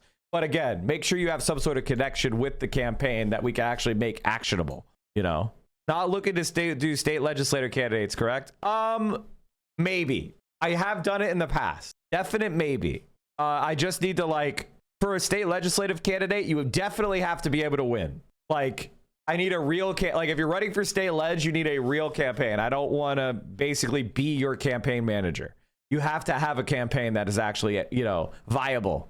So that's my only requirement. Hey, Ryan, what's up, man? Ryan, for example, is a state legislator. My candidate won, but is in a runoff. That sounds great. By the way, chat, Mike was right about Andy Bashir and McMorrow in the same day. Isn't this incredible? Called Israel's action. Isn't it incredible that all you motherfuckers were like, no, Mike, Andy Bashir and Gretchen Whitmer, they're progressives and we should get behind them. My name is Editor Mentum and I go on Chapo Trap House, the radical socialist podcast, to promote Andy Bashir, the Zionist. I like legitimately, guys, like I love the Chapo guys. I promote Gretchen Whitmer, the daughter of Blue Cross Blue Shield CEO. Like, I'm sorry, I love Chapo, I love Hassan, but come on, guys, come on. You gotta be better. You gotta be better. Vote Blue Cross Blue Shield no matter who. Yeah. Fuck me, man. Holy shit. Mallory McCuomo is so good. Kat Abu Ghazaleh also doesn't attack BIS in a matter that Michigan race has taken shape. It's much more than just Israel-Palestine. He accused her of not understanding policy, copying him, and frequently takes sheep shots. Because she's aligned with Israel and he's a Muslim man is the reality. The reason why they're going so hard against it is because he's a Muslim man. And they feel like they can get away with their bigotry. And pro-Israel supporters, pro-Zionists, they have a vicious hatred of any kind of Muslim representation in our government. I wonder why. By the way, this is what Mallory McMorrow said about Joe Rogan. Democratic Michigan State Senator Mallory McMorrow told Politico in a new interview this week that the party needs to occupy prominent cultural spaces like Joe Rogan's podcast to reach voters. She noted that snubbing these opportunities because of political differences contributes to the impression that the party is elitist. Instead of snubbing your nose at those people, which is the perception that a lot of people have of Democrats, it's that we're elitist and we're academic and we look down on people who don't watch traditional Hollywood movies or engage in mainstream media. That's the perception, and that's why people are turning against Democrats, McMorrow said. And then she loves Joe Rogan, who literally supported Trump, but she's got to attack Hassan as an anti-Semite. As I've always said, and it's something that you need to learn, this is not an opinion. This is a fact. Centrist Democrats hate moderate social democracy more than fascism. They love Zionism more than human rights. They despise you. The moment you understand that, you're never going to fall for these centrist Democrats ever again. There's a famous question that every socialist must be asked. And there's a really famous socialist. His name is Cockburn. And Cockburn would always ask people, is your hate pure? Alexander Cockburn's question to the interns at The Nation magazine, most famously to Ed Miliband, is your hate pure? Cockburn dragged this anecdote out after Miliband became leader of the Labor Party, the implication being that Miliband's answer of, I don't hate anyone, Alex, is a reflection of his politics. As Cockburn says, it's all you need to know. English capitalism will be safe in his hands. If you don't have burning hatred for Zionism and for those that are protecting it, then you are my enemy. And you are the enemy of humanity. You are the enemy of human rights. You are an enemy of equality. And I am not ashamed to say it. So that's why I'm able to tell you who's shit and who's not 99% of the time. And the only time I've made mistakes is because I overlooked something like Zionism because of some other superficial position. And I put the anti-Zionism as a secondary consideration to my eternal shame and said, well, maybe liberal Zionists can be worked with. I will never make that mistake again. Liberal Zionists are supremacists. Liberal Zionism is an oxymoron. It's a self-contradictory statement. You cannot be liberal and a Zionist. Zionism is the belief that in Jewish supremacy and colonialism in the Levant. That's what it is. It's like saying you want to be a liberal segregationist. They don't exist. Assassination plot targeting New York City Palestinian activists is disrupted.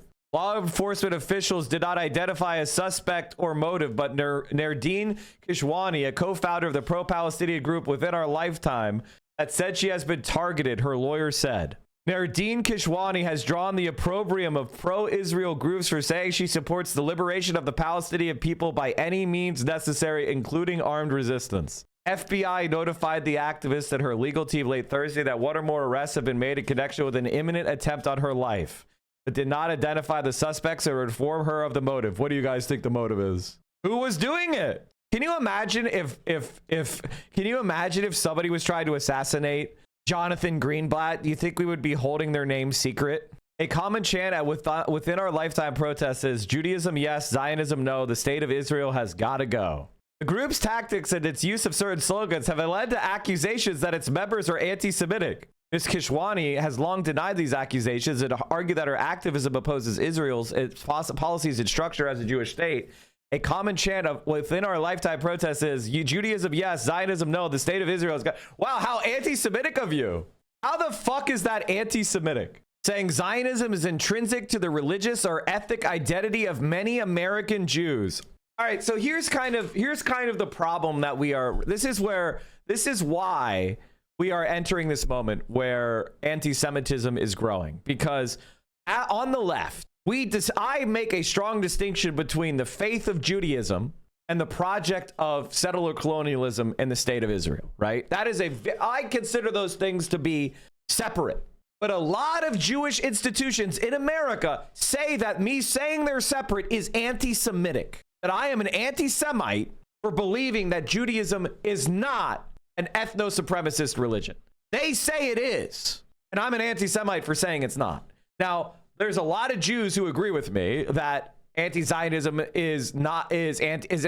is in fact anti-Semitic to say, and that anti-Semitism is not inherent to the Jewish religion, and that is a perversion of the Jewish religion. But there are many prominent Jewish organizations who hold this view. And that is why our position on the left is under assault by these institutions, because me making that distinction for them undermines the project of Zionism more than even outright anti-Semites like Nick Fuentes. They're not that perturbed by Nick Fuentes. They're very interested in attacking me, Hassan, and the people like us. This is absolutely outrageous. Now, can I just say this? Like, I disagree with Nardine on a lot of stuff. She's one of those people who protested Jamal Bowman right before he was defeated by a vicious Zionist. They set a protest at one of his campaign rallies, and I thought that was counterproductive. And ultimately, he was defeated by a very virulent Zionist. And I was like, I didn't agree with that. I thought that was foolish. A lot of Hasscord went after me for disagreeing about that protest and thinking that it was not a good use of the Palestinian resistance's, Palestinian movement's time. And I thought it was unwise to protest Jamal Bowman. So I've had my disagreements with her, literally me. But this, ladies and gentlemen, deserves complete and utter solidarity. She is physically under attack by Zionists. And so uncritical support. When Meta shut down the group's Instagram account in February 2024, just 5 months after the start of the war, it had roughly 180,000 followers. Yeah, this group is actively suppressed, and that's fucking disgusting. They should be allowed to say their piece, and I am 100% behind their right to make their arguments. That's what freedom of speech is.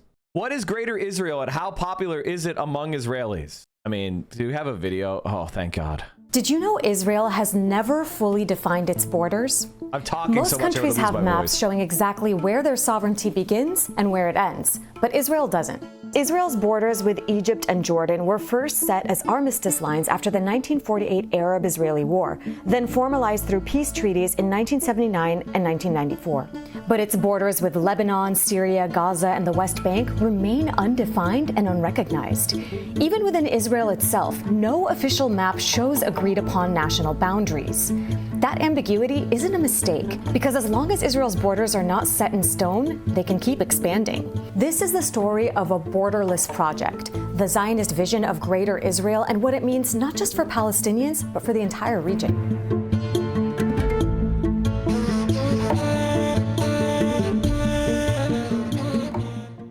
For more than a century, Zionist leaders have pushed for the establishment of Greater Israel, a state of Israel that would stretch far beyond the territory it controls today.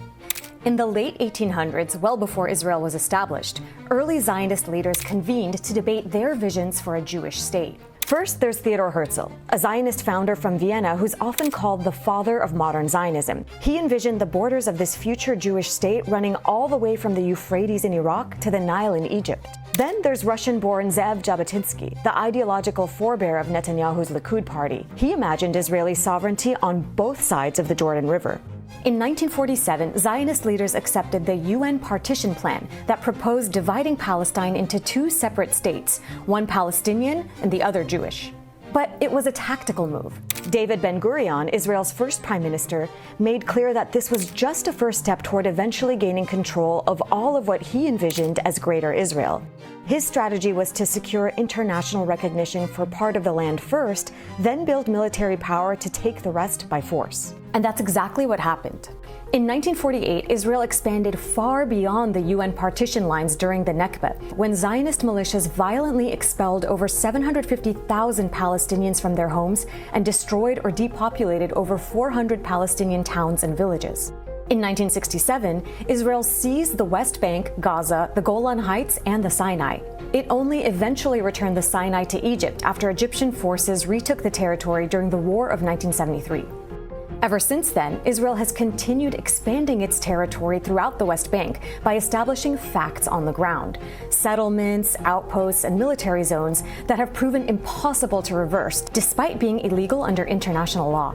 The population of Israeli settlers in the West Bank and East Jerusalem has skyrocketed from just a couple thousand in 1967 to over 800,000 today, with the past year seeing the largest expansion of Israeli settlements to date. For a long time, despite Israel's gradual expansion, most Israeli leaders distanced themselves from Greater Israel proclamations, at least publicly, as to not provoke neighboring Arab countries they sought to normalize relations with.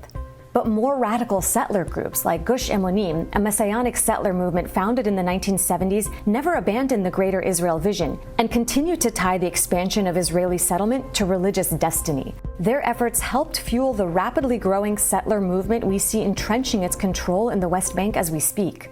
This is the promise of God to the patriarchs of the Jewish nation.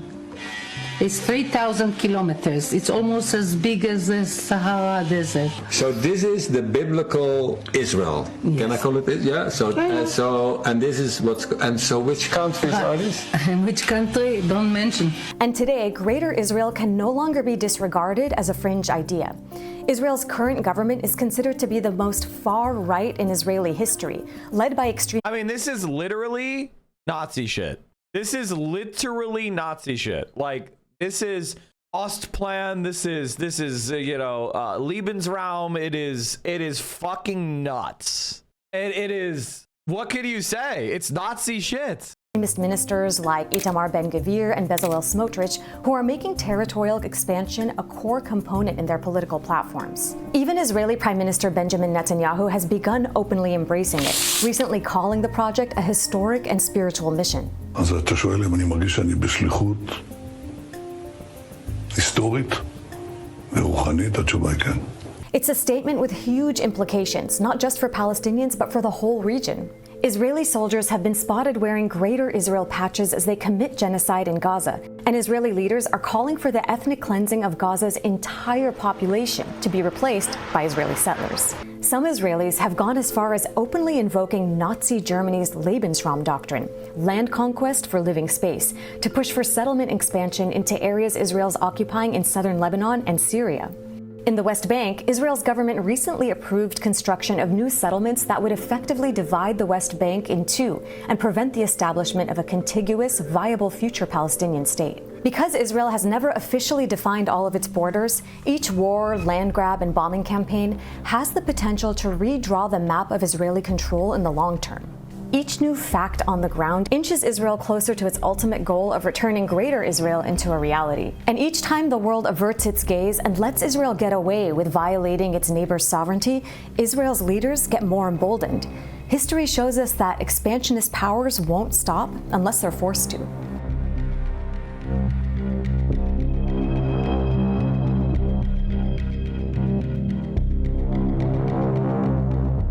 When keeping it real goes wrong, Jews were extremely polite during the first 10 years of Israel post-1948. Guys, after they did the fucking genocide and ethnic cleansing, they were really polite. Guys, when they did the ethnic cleansing, then they were really polite. Are you stupid? Are you fucking stupid? The only people that were polite were Arab nations. They were the polite ones. Israel always started every war with sneak attacks. And Israel is lucky that they were rescued by the United States in the Yom Kippur War. because they would have fucking lost. Which also, that's what led to the Arab oil embargo and the stagflation that ultimately led to Ronald Reagan winning. So everybody should recognize that Israel is literally why America sucks.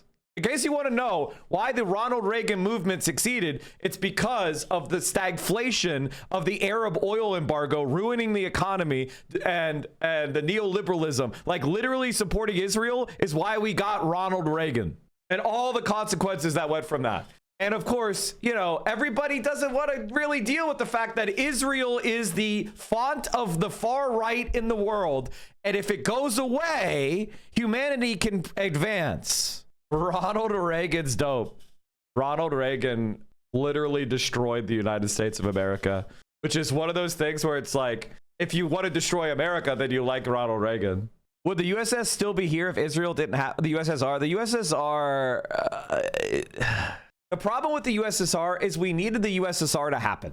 We needed the USSR to happen in the way that it happened in order for China to happen in the way that it's happening.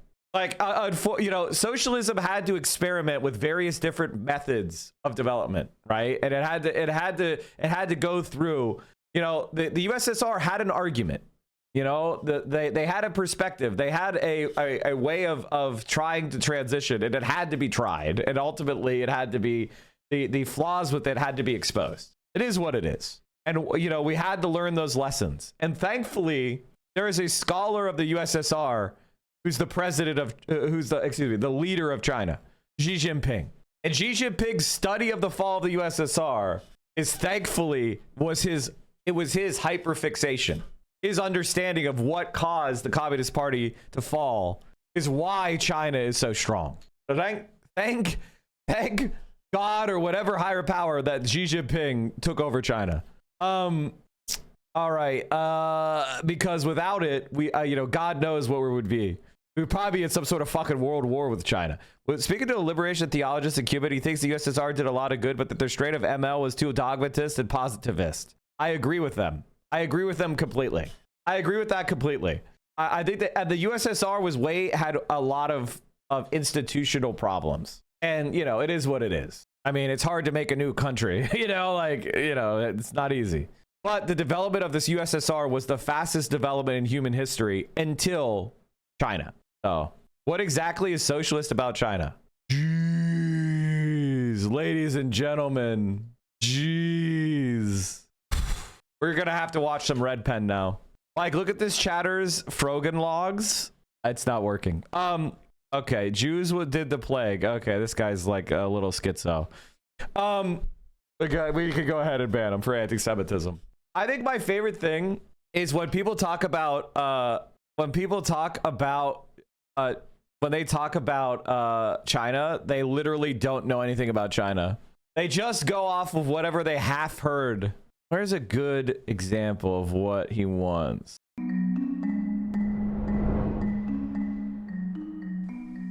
Just have to ask Reform and opening up catalyzed Chinese economic development, lifted hundreds of millions out of absolute poverty, and laid the groundwork for the development of what would become known as socialism with Chinese characteristics. Xi Jinping explains that this concept embraces a dialectical view of socialism that integrates the universal ideals of Marxism and socialism with China's unique historical and material conditions.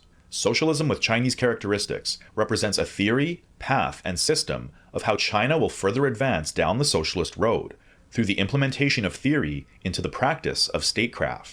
The evolving nature of the theory is based on the necessity of informing practice based on changing conditions and the needs of the people as a whole. Xi Jinping describes it as a holistic theory that conceptualizes Chinese society in its totality. Every institution, policy, campaign, and long-term plan is informed by the lofty goal of achieving communism, correcting erroneous views and decisions, and unifying all mindsets, policies, and measures to carry China beyond the primary stage of socialism. Socialism with Chinese characteristics is built on the foundation of Marxism-Leninism and Mao Zedong thought, which offer basic scientific principles for understanding the world through a dialectical materialist worldview. Marxism-Leninism is seen as a universally applicable theory, while Mao Zedong thought represents this theory under specifically Chinese conditions. On top of this foundation is Deng Xiaoping theory, Jiang Zemin's concept of the three represents, and Hu Jintao's scientific outlook on development. Each of these contributions to socialism with Chinese characteristics is understood to be temporally determined or specific to unique circumstances at a given historical period of China's development. This is something that ultras and anarchists do not accept. They think you could push the communism button, and they're not pushing the communism button, so they're not socialists. Like, that's basically it. Like, they don't think like, oh, they think that the Communist Party of China just didn't push the communism button, and that means they're not socialists, because they developed within the world system that exists, and they've raised the productive capacity of the Chinese state and the Chinese people and improved their living conditions. And that's not worth doing because you traded with capitalists. You had capitalist investment in your country. What is capital? Like, that is like the basic fundamental question that I don't think ultras and anarchists are really. It is literally embodied labor, and that increases productivity. So you need capital, you need an embodied labor, you need tools, you need factories, you need infrastructure in order to increase productivity. So capital is there. That is the sense in which inviting capital into your country, like, they say that as if it's a slur or something. And it's like, well, you need to develop in order to advance to the next stage. And they call that stagism, and they deny it. They go, we don't need to do that. You don't need to go through capitalism. You don't need to go through development in order to do communism, because we had this is what ultras and anarchists believe. We had communism in primitive history. So all we have to do is have one great social and economic revolution all at once, and we could just return to natural communism. And then how everything works, it sounds like you're defending capitalism, bro. So that is the problem with it. Right, is I look at some of the advances of industrial capitalism as good. I like the fact that we have vaccines. I like the fact that we have developed science. I like the fact that we have like technology. I like the internet. Like, I don't want that to go away. But in order for that to exist, there has to be some sort of investment in infrastructure that exists. Right. Ultimately, we want to get beyond capitalism to such a developed state of hyperabundance where we no longer need to exploit and alienate each other, because we have such a strong economy that all of our necessities are so abundant that they become decommodified, like air. Nobody's charging you for the oxygen in the air. I want us to live in a world where nobody charges you for food or shelter or clothing, because we have such hyperabundance, they wouldn't even think about it, right? And so that is kind of the mentality that we have on this side of socialism, which is, I want a period where you have hyperabundance in all things and we decommodify them.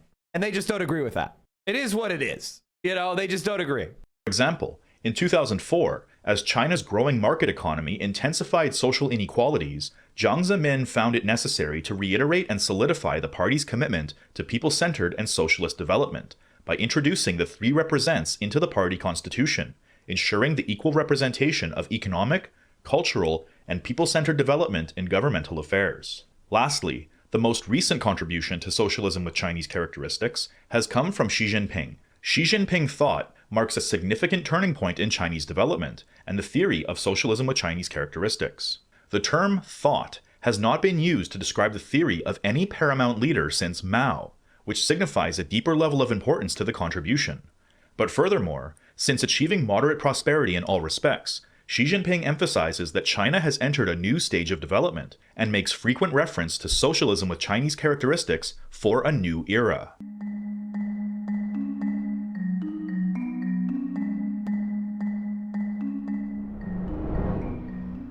In 1997, Jiang Zemin introduced the concept of the 2 centenary goals: to achieve a moderately prosperous society in all respects by 2021, the centenary of the Communist Party of China, and to achieve... See, the thing about the Communist Party of China is they're different than a lot of other socialist parties in that they have power. Now, a lot of socialist groups don't have any power. And if you don't have power, you don't have responsibility, right? But when you have power, you have responsibility. So 1.4 billion people rely on the Communist Party of China to survive. If they fuck up, those people die.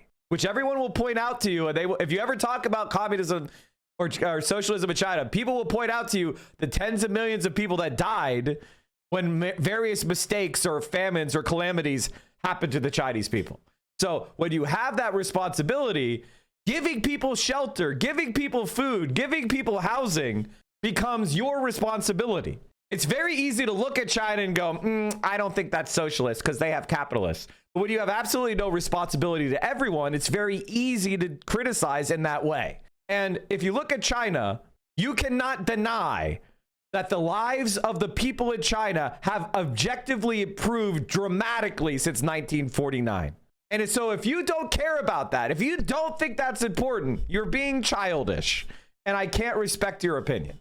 21, the centenary of the Communist Party of China, and to achieve a modern socialist country that is prosperous, strong, democratic, culturally advanced, harmonious, and beautiful by 2049, the centenary of the People's Republic of China. The two centenary goals were taken up and popularized by Xi Jinping, who elevated them into a central They haven't even been in power 100 years. Not even 100 years. So people want them to instantly create global communism in less than 100 years, and they haven't been able to do it yet. So they say that they're not socialists. Like, come on, man. Like, what are we saying here? Be serious. Theoretical component of socialism with Chinese characteristics, and use them as a national call for the Chinese people to continue pushing towards national rejuvenation. Working towards moderate prosperity in all respects saw remarkable progress in poverty reduction. From the end of 2012 to the end of 2017, the rural poor population decreased by 68.53 million, or about 70%. On average, 13.7 million people were lifted out of poverty annually, which was more than double the annual rate of reduction during previous poverty reduction programs. By 2020, all people in these regions were guaranteed food, clothing, compulsory education, basic medical care, and safe housing. Poverty-stricken rural areas saw increased rates of growth, family disposable income, and basic public services.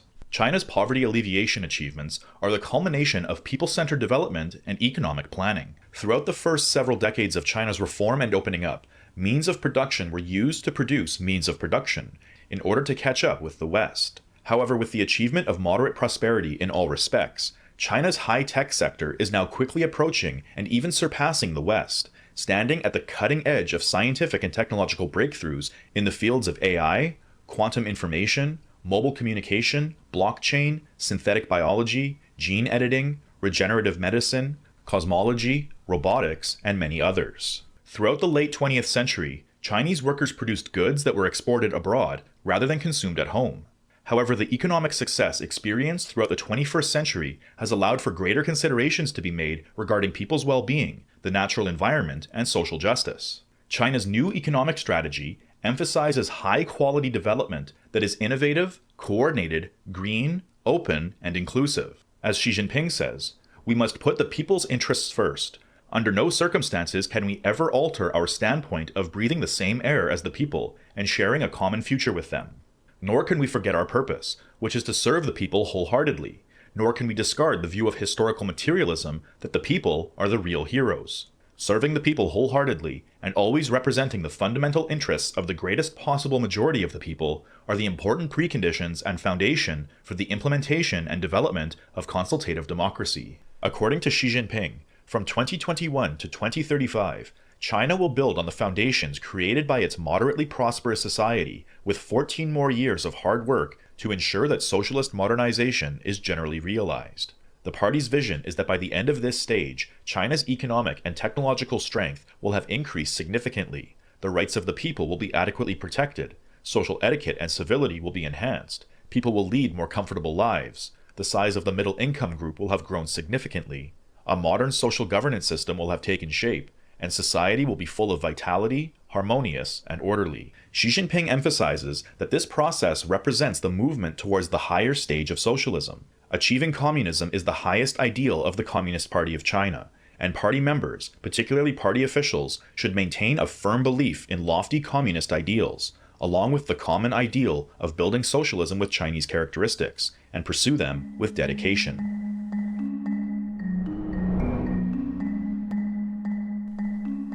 Xi Jinping recognizes that capital still has an important role to play in China's modernization efforts and encourages its orderly regulation rather than abolition. He says that after the launch of the reform and opening up, we broke free from a restrictive mindset on ownership and came to realize that capital, as a major factor of production, can serve as a tool for the market to allocate resources and an effective means to grow the economy.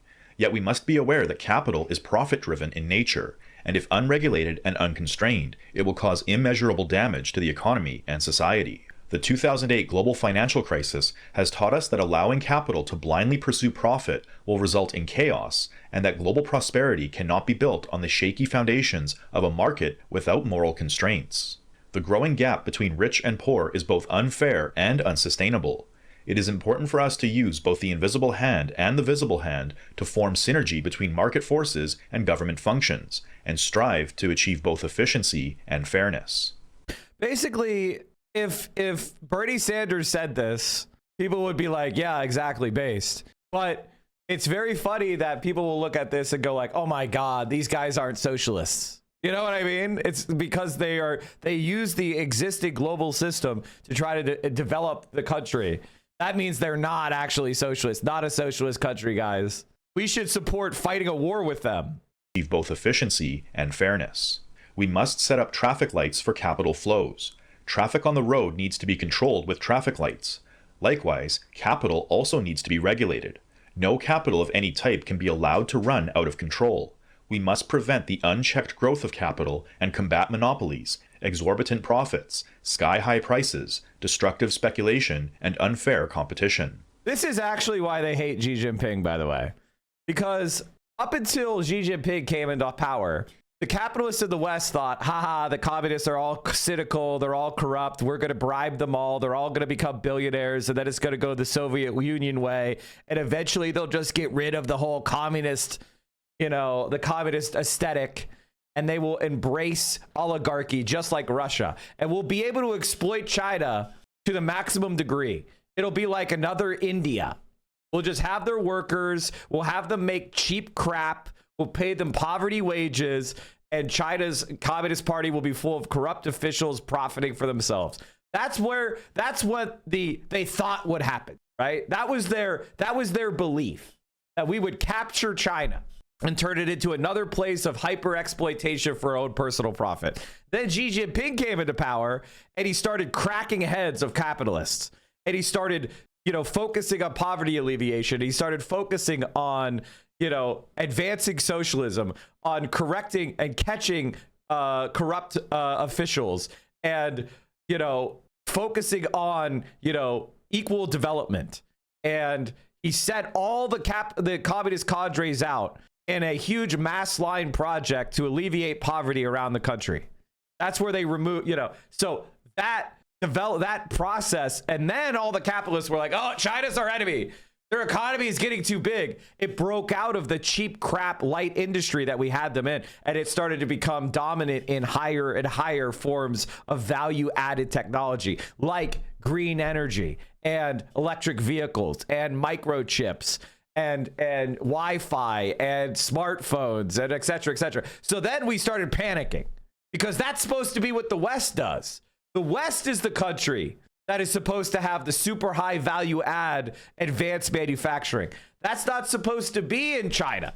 And that's why there's been an effort to kind of contain China, because their economy is getting too large and capitalism is not being allowed to reign out of control. And more of the economy is controlled by state-owned enterprises.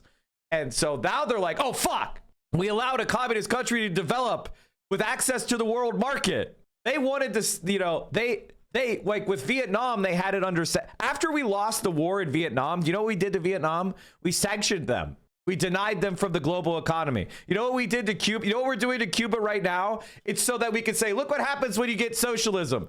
You have poverty. And how do we achieve that poverty? By preventing them from accessing the world market. Well, we fucked up with China. We allowed a socialist country to have access to the world market, to trade, to develop. And now everybody's looking at China and going, oh, well, maybe their developmental model of controlling capital through a communist party, through a socialist party, is not a bad idea. Maybe not allowing Wall Street to control your entire economy's financial system is a good idea. Maybe having capital controls and not letting capitalists take their money out of your country is a good idea. Maybe having massive state-owned enterprise and 5-year plans and publicly loaned infrastructure is a good idea. And all of this is fundamentally an attack on the Western model of exploitation. And so people are like, oh, but this isn't communism, as a way of trying to prevent you from emulating a lot of the policies that have been effective in China. And nobody can argue that the policies that they're pursuing are left wing. Like, they can't say they're not left wing, right? It's, you know, they have to pretend that it's just not good enough for them, right? I'm so socialist that this isn't good enough for me. I have a country ruled by a fucking fascist from, Wall Street, but no. Your country is not socialist. I am a Westerner, and I'm here to tell you that China is actually not socialist. Do you understand the fucking arrogance and chauvinism of that position? Absolutely fucking insane. Lost in China, you lose your phone. We have been attacking China for decades. We fought a fucking war with them right after their revolution and lost, by the way. And we didn't recognize their government for like 25 years after they won. If you ever get lost in China, you lose your phone, or you need free Wi-Fi, come to the Communist Party Community Service Center. Always hold the door open for people with bags. Wow, it's so beautiful in here and futuristic. Free Wi-Fi. You can see on their calendar, they have free activities every single day. You can learn about the history of this district and all of the new developments going on. Here is the cafeteria. They have lots of hot, fresh food. Everything is priced super fairly, around $2 to $3.50 for these big bowls of fresh, hot food. And this says it's the AI activity room. I think they just finished the class where they're teaching seniors how to use AI. Here is their barbershop and salon. The prices are like $2 or $3 for a haircut. And then here is the kind of social resting area. This is the community legal corner, and they have movies they show here apparently. So they turn it into a movie theater for people. There's just gorgeous landscaping, places to sit outside. And you can see in here is the children's library. It's so nice and so cute. I saw this sculpture and I thought, wow, that's cool. But then I realized they're LED panels. So I think this is going to turn on at night. Here we have all the Communist Party literature so people can learn about how their country works, how the party works. And I love these little cute public servants down here. They're so nice. I just saw a lady go in this conference and she walked over here, scanned her face, and the door opened like Star Trek. Failed. Failed. We cannot go in. They have a lot of security here, as you can see. Here are a bunch of people He was joking. They propped open the door. Helped build the area, and we found there's a guy from Denmark here who's an architect who helped build the Riverwalk. Shows the history of this area, all the dates for when different bridges were built, different housing projects, riverwalks, parks. And there's so much positive art installations like this. It says like mutual trust, mutual respect, mutual development, mutual aid. And I think there's some kind of poem or saying in China that the Chinese people have to come together like the seeds in a pomegranate. Okay, they translated this for me. It says everyone participate, everyone's responsible, everyone is dedicated, and everyone, what was it? Shares. Oh, that's so nice. It was so wholesome. People were really friendly there. I just know so many Americans who want a third space like that, where they can get away from home, get away from work, and... Petition. We must reinforce effective regulation of capital in accordance with the law. The socialist market economy is law-based, and capital must operate in accordance with the law. Curbing the disorderly expansion of capital is not intended to deny its worth, but to ensure its orderly growth. To regulate capital, we should strictly enforce the relevant laws and regulations and improve those that are incomplete. We must support the healthy growth. It's just very sad because America is just so fucking... Americans are so vicious, dude. They're like so vicious, so arrogant, so chauvinistic. It's really off-putting to me. Like Americans are so fucking arrogant, dude. Oh, you think China is socialist? Actually, it's not. It's capitalist, and that's why you need to support American military bases in South Korea and Philippines. Yeah, we did a genocide on the Philippines. Yeah, we colonized that country and viciously exterminated them. But we got to put our military bases there to contain China, which, don't worry, it's not actually socialist. That's why I believe in NATO. capital through regulation and guidance. Fucking evils, The Americans. 2021 centenary goal of achieving a moderately prosperous society in all respects was tied to achieving quantitative benchmarks in economic development, such as the elimination of absolute poverty, increasing the numbers of the middle class through elevated living standards, growing the GDP of the country through technological innovations and advancements, and closing the gap between rural and urban economies. However, after 2021, when these benchmarks had been surpassed, greater focus shifted towards qualitative standards, such as high-tech, people-oriented, and green development. Xi Jinping's vision for the future of China is of a green, environmentally sustainable, and beautiful nation, leading the world in sustainable technologies and development to move towards a model of ecological civilization. He explains the necessity of green development for China by pointing out that the total population of well-off countries in the world is about 1 billion. China has more than 1.3 billion people. If we are all to become modernized, the well-off population must more than double. If we were to consume as much energy and production in daily lives as the present well-off people do, all of the existing resources in the world would be far from enough for us. The old path seems to be a dead end. Where is the new road? It lies in scientific and technological innovation and in the accelerated transition from factor-driven and investment-driven growth to innovation-driven growth.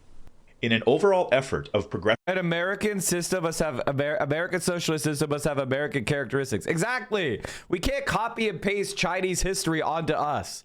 The lesson of the Chinese Communist Party is socialists have to be adaptable to the conditions that they live in and stop holding up books like they have all the answers. They have some of the answers. They give us methods, but they don't give us the recipe. And that's something that fucking Marx himself said.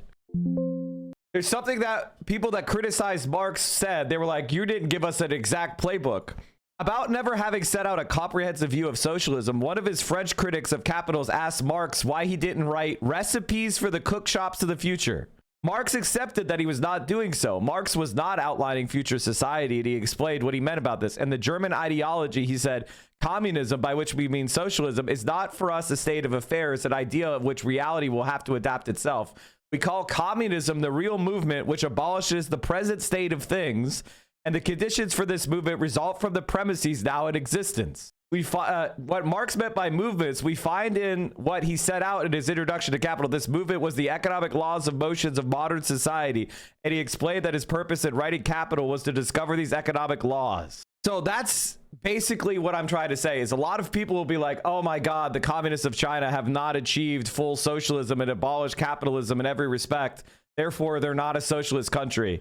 And it's like, it's not, they aren't socialist because of a state of things.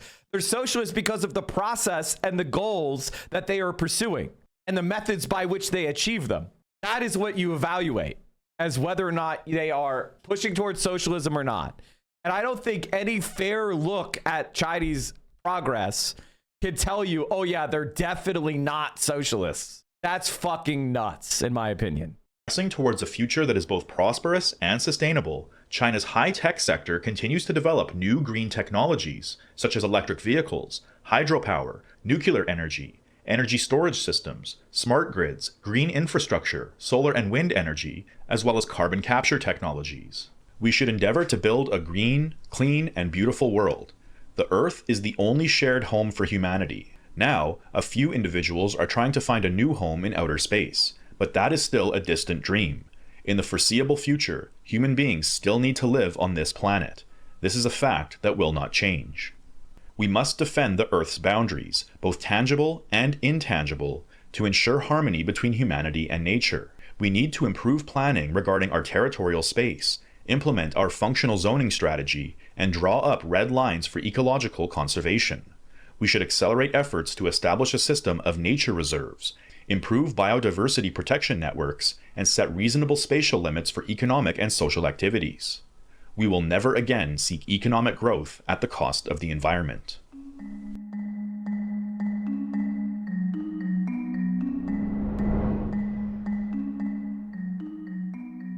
China's rule of law functions as one of the primary means of cultivating a harmonious society of internal stability and social order. Now, when you hear this, a lot of Westerners, they hear that and they go, oh my God, they're being authoritarians and they're not letting me have purple hair or whatever the fuck, okay? But the reality is that China had the most disordered conditions of any place on the planet. If you don't know what the warlord era was like, if you don't know the civil wars that racked China, the invasions, the millions upon millions of people that were killed, you don't understand the trauma that China went through. So when they're focused on, hey, we want stability, we want safety, we want harmony, we want peace, it's because they went through literally hundreds of millions of deaths from violence, okay? So they're not, and starvation. They are traumatized by that, and so they focus on maintaining peace, stability, and harmony as a value. You haven't, and your family, luckily, has not lived through that. Where conflicts are managed in the interests of overall social cohesion.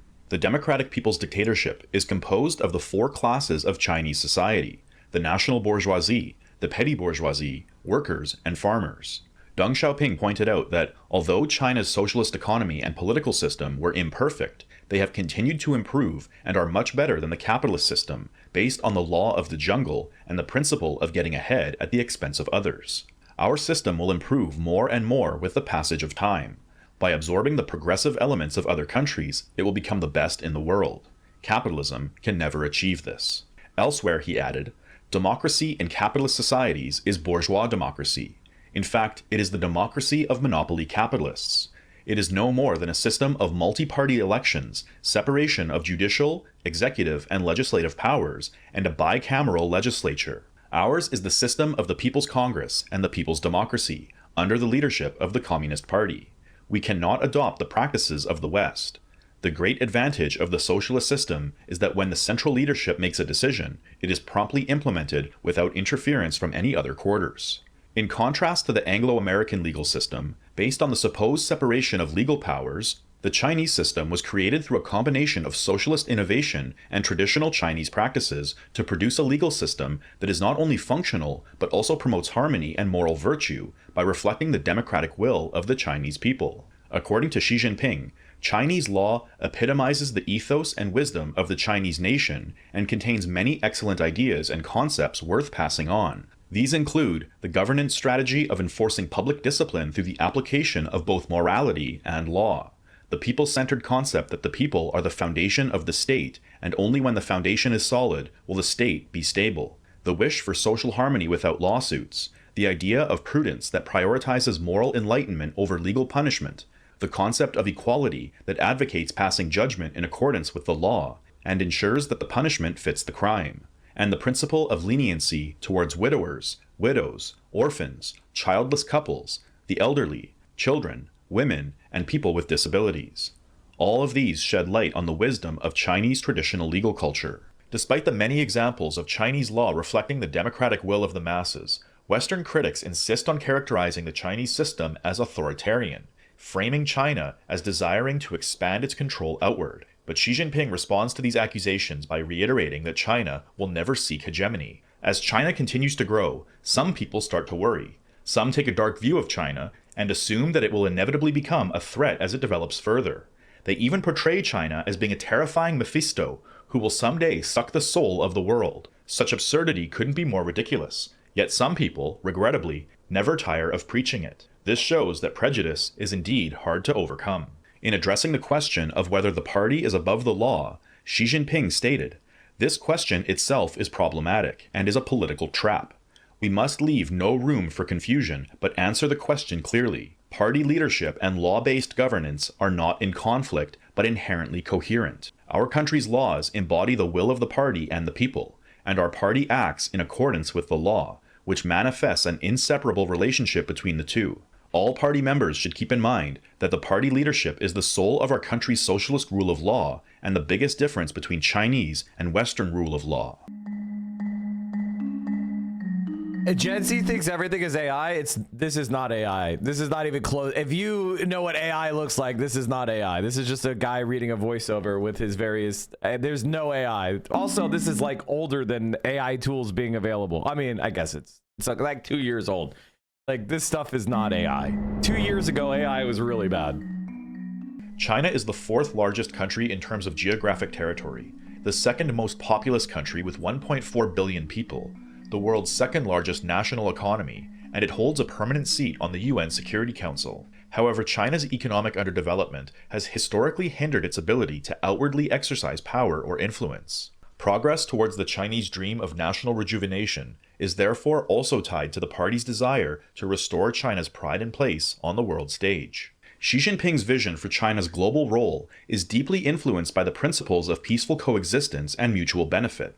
China's approach to international relations is governed by the idea that all countries should pursue development that is inclusive and beneficial to all parties involved. Xi Jinping has frequently spoken of the need to build a global community of shared future, where nations work together to address common challenges and achieve mutual prosperity. China's commitment to peaceful coexistence is reflected in its opposition to protectionism and economic hegemony. Xi Jinping has made it clear that China is firmly against any form of protectionism and is willing to resolve economic and trade differences through consultation rather than confrontation. This stance is part of China's broader strategy to promote the establishment of a multilateral trade system characterized by balanced and mutually beneficial development. By advocating for a rules-based international order, China seeks to ensure that global economic governance is fair and inclusive, allowing all nations to benefit from globalization. It is important for all countries to pursue inclusive development for the benefit of all. To lead a happy life is the common aspiration of people all over the world. The progress of human society requires a continued effort from all countries to further opening up, cooperation, and win-win development, and reject isolation, confrontation, and monopoly. In a world of deeper economic globalization, the pursuit of the law of the jungle and winner takes all leads nowhere. Inclusive growth for all is surely the right way forward. Countries need to rise above differences and leverage their respective strengths to pursue inclusive growth in the face of common risks and challenges. This way, people of all countries will be able to share in the benefits of economic globalization and global growth. Earlier this year, China announced that they're going to remove all tariffs from 53 African countries. China will implement zero tariff treatment for imports from 53 African countries with which it has diplomatic relations starting May 1st, 2026. So, as the United States is trying to implement more and more tariffs on the rest of the world, China is saying there will be no tariffs on any trade from Africa. Now, why is that happening? Well, because China is trying to create a global system where people are treated equally. And one of those countries that is more friendly with China is Pakistan. How China sparked a rooftop solar revolution in Pakistan. In the record-breaking heat of summer last year, Mohammed Munir decided he could bear it no longer. Despite electricity bills, which ate up a quarter of his income, regular power cuts left his family without fans as temperatures soared above 122 degrees. Mr. Munir, a retired railway worker who lives in Lahore, the largest city in the Pakistani province of Punjab, is by no means rich. But he has a pension, a small income from a job cleaning at a local factory, and a house. So he joined the growing number of Pakistanis who have taken matters into their own hands by installing rooftop solar panels imported from China. China's green technology is reshaping landscapes, markets, and geopolitics across much of the world. But Pakistan is perhaps the most striking example. This year, it became the world's largest importer of solar panels. It has become the laboratory for the green energy transition in the global south. It is also a test of China's willingness to lead that transition rather than just provide the wherewithal for it. And that's not the only place. We just said earlier this week, China has choked off Cuba's oil supply. China is stepping in with solar.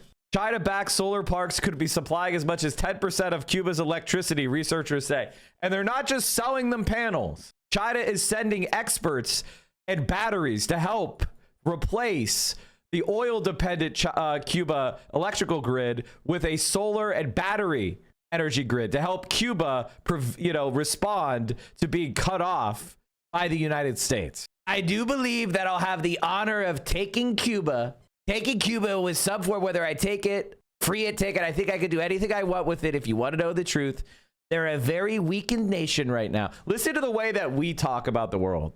Abso-fucking-lutely disgusting. One of the most significant expressions of China's commitment to peaceful development and mutual benefit is the Belt and Road Initiative. Launched in 2013, the Belt and Road Initiative is a global economic development strategy that aims to enhance connectivity and cooperation between countries across Asia, Europe, and Africa. The initiative is a manifestation of Xi Jinping's vision for an open and inclusive world order, where economic cooperation is not based on ideological alignment or geopolitical considerations, but on mutual benefit. China has grown from a poor and weak country to the second largest economy, not through military expansion or colonial plunder, but through the hard work of its people and their efforts to uphold peace. China will never waver in its pursuit of peaceful development. No matter how strong its economy grows, China will never seek hegemony, expansion, or spheres of influence. History has borne this out, and will continue to do so. We will not, however, accept condescending sermons from those who feel they have the right to lecture us. China shares a common destiny with all third world countries. China will never seek hegemony or bully others, but will always side with the third world, and China will oppose any forms of hegemony and safeguard world peace.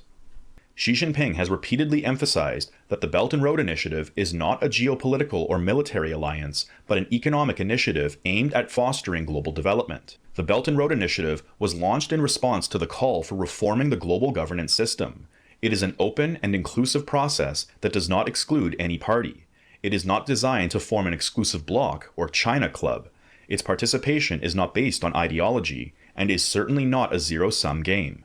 Any country that wants to participate in this initiative is welcome to do so. China's approach to international relations is also characterized by a strong commitment to the principles of non-interference and respect for sovereignty. Informed by its own historical experiences under foreign domination, China is acutely sensitive to the rights of other nations to self-determination. This sensitivity is reflected in China's adherence to the 5 principles of peaceful coexistence: mutual respect for territorial integrity, mutual non-aggression, non-interference in each other's internal affairs, mutual benefit, and peaceful coexistence with regard to ideological differences. We have never abused, oppressed, or subjugated the people of any other country, and we never will. By the same token, we will never allow any foreign force to abuse, oppress, or subjugate us. Anyone who would attempt to do so would find themselves on a collision course with a great wall of steel forged by over 1.4 billion Chinese people. Big countries should treat smaller ones as equals instead of acting as hegemons, imposing their wills on others. A country cannot have security while others are in turmoil, as threats facing other countries are likely to haunt it too.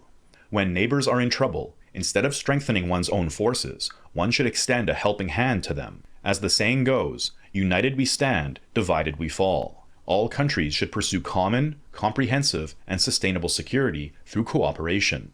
And the thing is, like, people will, people never hear Xi Jinping talk about anything. Think about the last time an American media had you hear anything that Xi Jinping said. I'm on it. Honestly, think about it. You're literally never allowed to hear what he says. They just show him as like walking, without an expression in front of like troops or something. You never hear a single thing of what he says. And then look at what they're doing in the world. Are they invading countries? Are they bombing countries? They're trading with countries and helping them get solar power or wind farms. That's all. That's what they're doing. Or build railroads. You don't see China doing anything aggressive. There's nothing there to say other than China doesn't want Taiwan to be an American military base, okay? And they think Taiwan should be reunified with the rest of the country. And people would be like, oh my God, they're doing imperialism on Taiwan, which Taiwan, the government of Taiwan, is the result of imperialism from the capitalist forces that were defeated on the mainland and then retreated to Taiwan and colonized it and enacted a right-wing dictatorship on it. And the United States protected that right-wing dictatorship so we could launch an invasion from Taiwan into China one day. That's why Taiwan exists. And people are like, oh my God, poor Taiwan, small bean Taiwan. It's only plotting to invade your country. Like they're colonizing African countries with debt. Here's Harvard Business School. Harvard Business School published today, 2021. The Chinese debt trap is a myth. The narrative wrongly portrays both Beijing and the developing countries it deals with. Oh, I guess the Atlantic. The Chinese debt trap is a myth. Oh, damn. Debunking the myth of China death trap diplomacy. Chatham House. The London School of Economics and Political Science. Chinese death and the myth of debt trap in Africa. Gosh, whoops. Debunking China debt trap diplomacy. International Journal of Political Science and Governance. Man, it's almost like it's a fucking lie. I mean, even The Economist said it was a myth. China does not always collect its debts on time. China does not always collect its debts on time. Oh. A fresh effort to count China's debt restructurings finds that when faced with a debtor that cannot repay, China mostly just kicks the can down the road.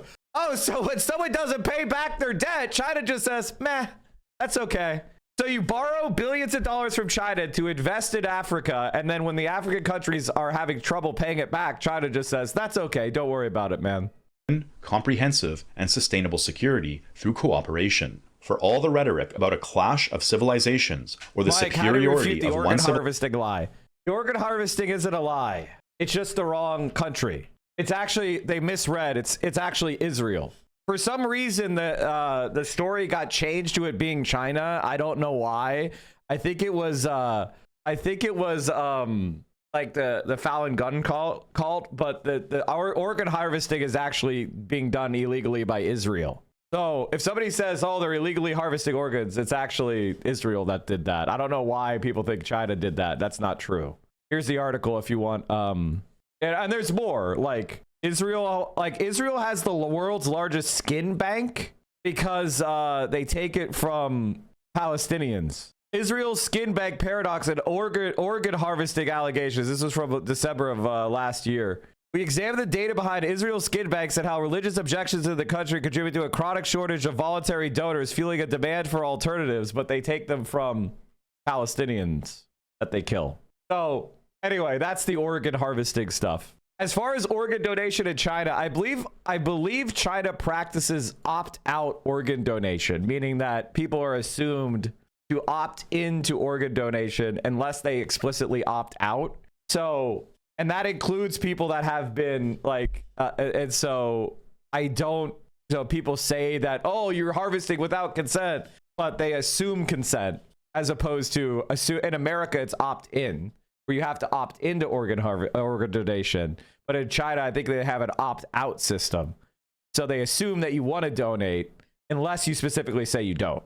So I prefer the opt-out. I think the Chinese have the better system. I think opting out, assuming people want to donate, unless they express that they don't, because that results in more donations.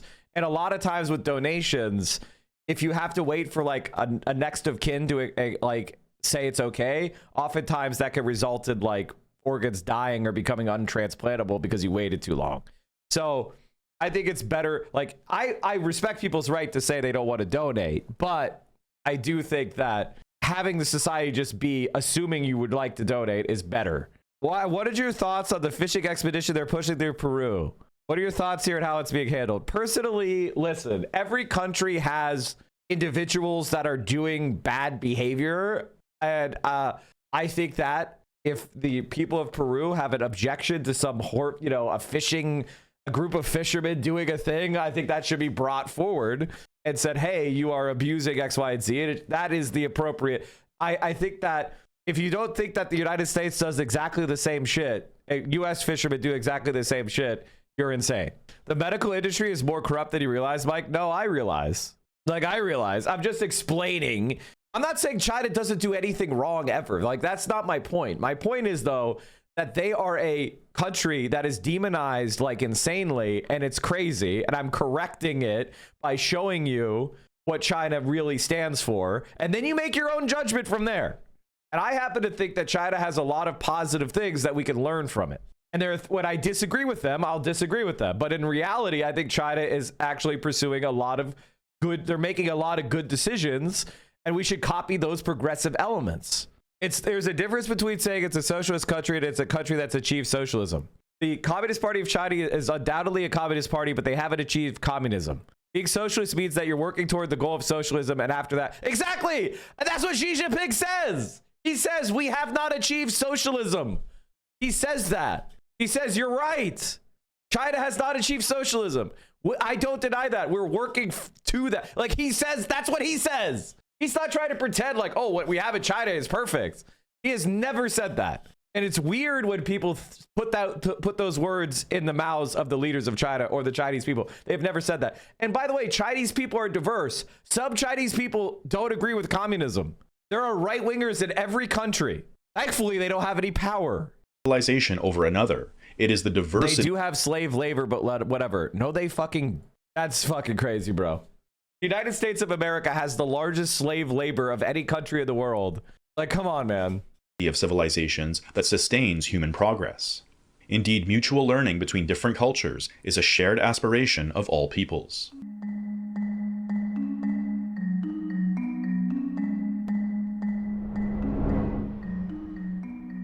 The People's Republic of China has overcome monumental tasks in liberating itself from the century of humiliation and tackling major social problems. Victory in the Korean War, eradicating widespread opium addiction, and lifting hundreds of millions out of poverty are only a few examples of the monumental achievements by China under the People's Republic. However, China still faces challenges that are deeply rooted in the past.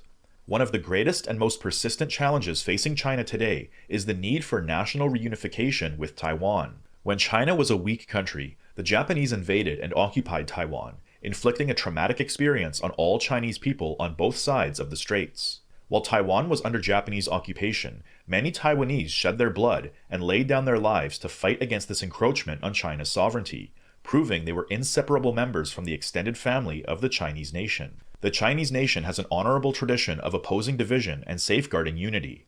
Secessionism directed towards Taiwan independence is the greatest obstacle to national reunification and a grave danger to national rejuvenation. Those who forget their roots, betray their motherland, and seek to split the country will come to no good end.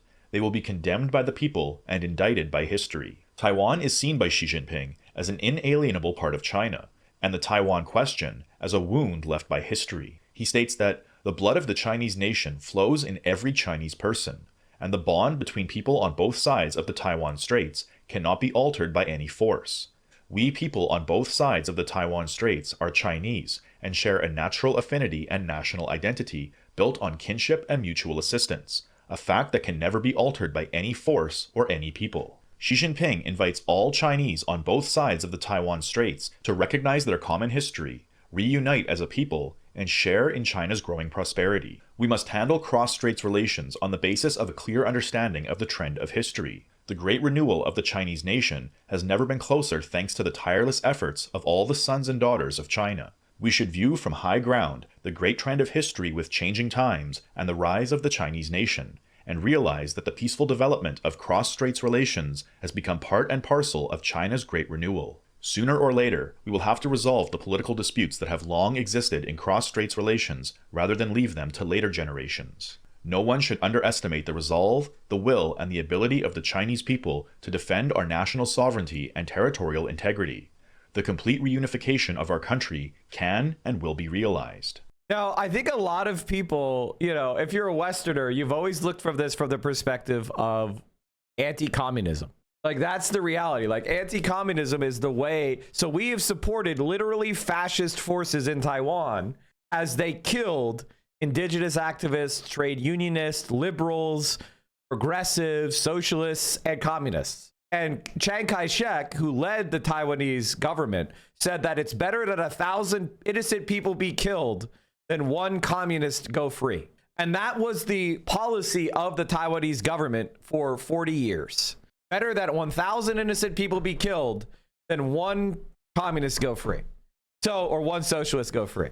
And so when, Americans talk about like, oh yeah, I want Taiwanese independence and we should fight a war for that country, which is not a country. And it's not the position of the American people. It's not the position of the State Department. Everybody recognizes that Taiwan is part of China, but it has the remnants of the counter-revolutionary forces that fled to Taiwan under the protection of the American Navy. And so we use Taiwan as a pressure point, as a weak point to challenge and contain China and threaten China. That's the point of it. And when Xi Jinping says, hey, we want to have peaceful reunification, that is part of a national security imperative. And there's really Americans should recognize that if we try to interfere here, it could result in a world war. And it's a stupid idea.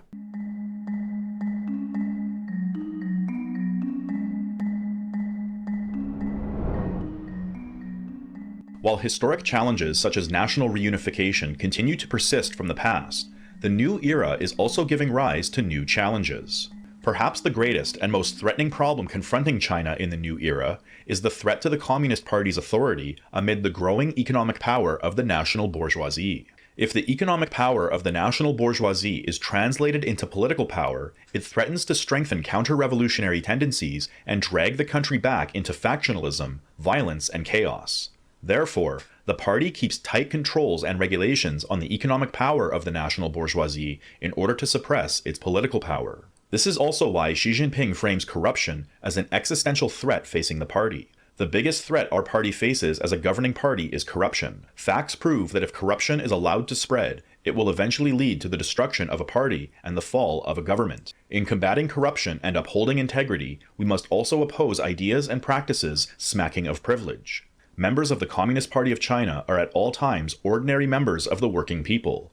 Party members are only entitled to some personal benefits and job-related functions and powers prescribed by law and policies, and must not seek any personal gain or privilege over and above those. Combating corruption means upholding the party's commitment to the people and the high ideals of communism. The party came to power through unwavering dedication to the people, demonstrating unparalleled sacrifices in serving their interests. And today's leaders have large shoes to fill in upholding the legacy of the party and continuing the long march down the socialist road. Through China's revolution, development, and reform, innumerable party members laid down their lives for the cause of the party and the people. What supported them was the moral strength gained from the utmost importance they attached to their revolutionary ideals. Some are skeptical about communism, considering it a fantasy that will never come true. Some do not believe in Marxism-Leninism, but in ghosts and gods, seeking spiritual solace in feudal superstitions, showing intense interest in fortune-telling, worship of Buddha, and God's advice for solving their problems. Some have little sense of principle, justice, or right and wrong, and perform their duties in a muddle-headed manner.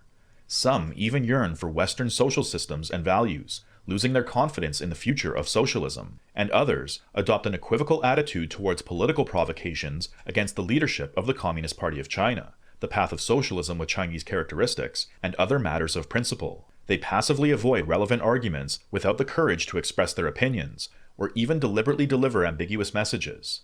Isn't it a monstrous absurdity that party officials, especially high-ranking ones, take no position in the face of major issues of principle, political incidents, and sensitive issues? As part of its efforts to combat party corruption and promote upright public officials, party discipline is enforced from the highest to lowest ranks. All party members are mandated to learn the teachings of Marx, Engels, Lenin, Mao, Deng Xiaoping theory, the Three Represents, the scientific outlook on development, and Xi Jinping thought to grasp the history, outlook, tactics, strategies, and goals of the party. Xi Jinping emphasizes that studying these works helps ensure ideological unity, strengthen the legitimacy of the Chinese Communist Party, and guide future governance. Learning from past leaders and adapting Marxism to China's evolving needs helps maintain political stability, reinforce party discipline, and address modern challenges while promoting a distinct Chinese path forward. Xi Jinping asserts that communism is not as simple as a meal of goulash, and it cannot be attained easily. But we cannot dismiss it as an illusion or choose not to be loyal communists just because there is a long way to go. Our revolutionary ideals are of supreme importance. Communism is the ultimate ideal of communists, and it needs generations of strenuous effort to achieve. If we all see it as no more than an illusion, if we deem it unworthy of hard work and sacrifice, communism will never come. What we do today in upholding and developing Chinese socialism is the real effort towards the ultimate ideal. Revolutionary ideals are more important than anything else. The party is called the Communist Party of China because since day one, our party has made communism its highest ideal. The reason our party is able to rise again and again through hardships and adversities is because the party has always held on to this great ideal and aspiration. In addition to the Chinese classics of Marxism-Leninism, members of the Communist Party are also encouraged to gain an appreciation of the best traditions of Chinese thought, such as Confucianism. Confucian ideals of ethical leadership, moral governance, and social harmony align well with the party's focus on integrity, particularly in regards to anti-corruption efforts. Xi Jinping sees Confucianism as complementary to the larger framework of socialist governance, integrating it into a larger Marxist framework and worldview. But Xi Jinping further argues that it is necessary to study the great teachings of other cultures as well. The Communist Party of China was conceived based on a European critique of capitalism and a Russian example of revolutionary struggle. Therefore, the ideological foundation of the Communist Party of China is firmly grounded in the works of foreign cultures. Xi Jinping argues that it is necessary for China to continue learning from other cultures, but warns of the danger of becoming overly subsumed by Western influence. A number of people, even including some party members, cannot see the underlying dangers of accepting the universal values that have developed in the West over hundreds of years, along with certain Western political dogma. They argue we need not reject them since we would not suffer any significant harm by accepting them. Some even regard Western theories and discourse as the gold standard and thus unconsciously become trumpeteers of Western capitalist ideology. Studying Marxist classics, the theory of socialism with Chinese characteristics, the great works of traditional Chinese culture, as well as the worldly literature of other civilizations, is necessary for cultivating strong socialist values and practices.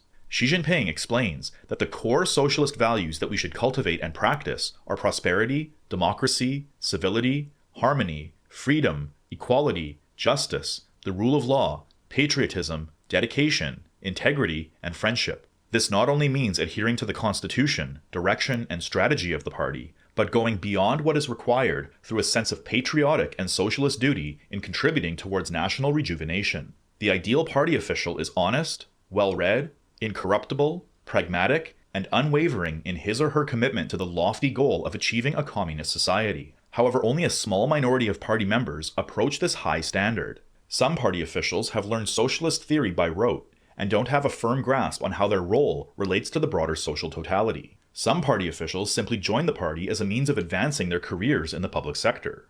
Others have become complacent, having given up on the prospect of ever achieving a communist society and simply go through the motions. Still others seek to do the bare minimum to get by and avoid making any difficult decisions for fear of being scrutinized and pass the buck down to lower officials. In Xi Jinping's words, the main features of self-indulgence are mental laxity, resting on one's laurels, vanity, coveting pleasure, pursuing ostentation, and seeking to keep oneself amused. Some party officials have become demoralized, and their faith has been shaken. Their philosophy of life is to indulge themselves in pleasure-seeking, drinking your fill as long as you have wine to drink, and seizing the moments of contentment in life and making the most of them. Some have abandoned their ideals in favor of material comforts, vulgar amusements, revelry, drinking, and a life of luxury. Some take on easy tasks and shirk hard work because they have no taste for hardship and effort.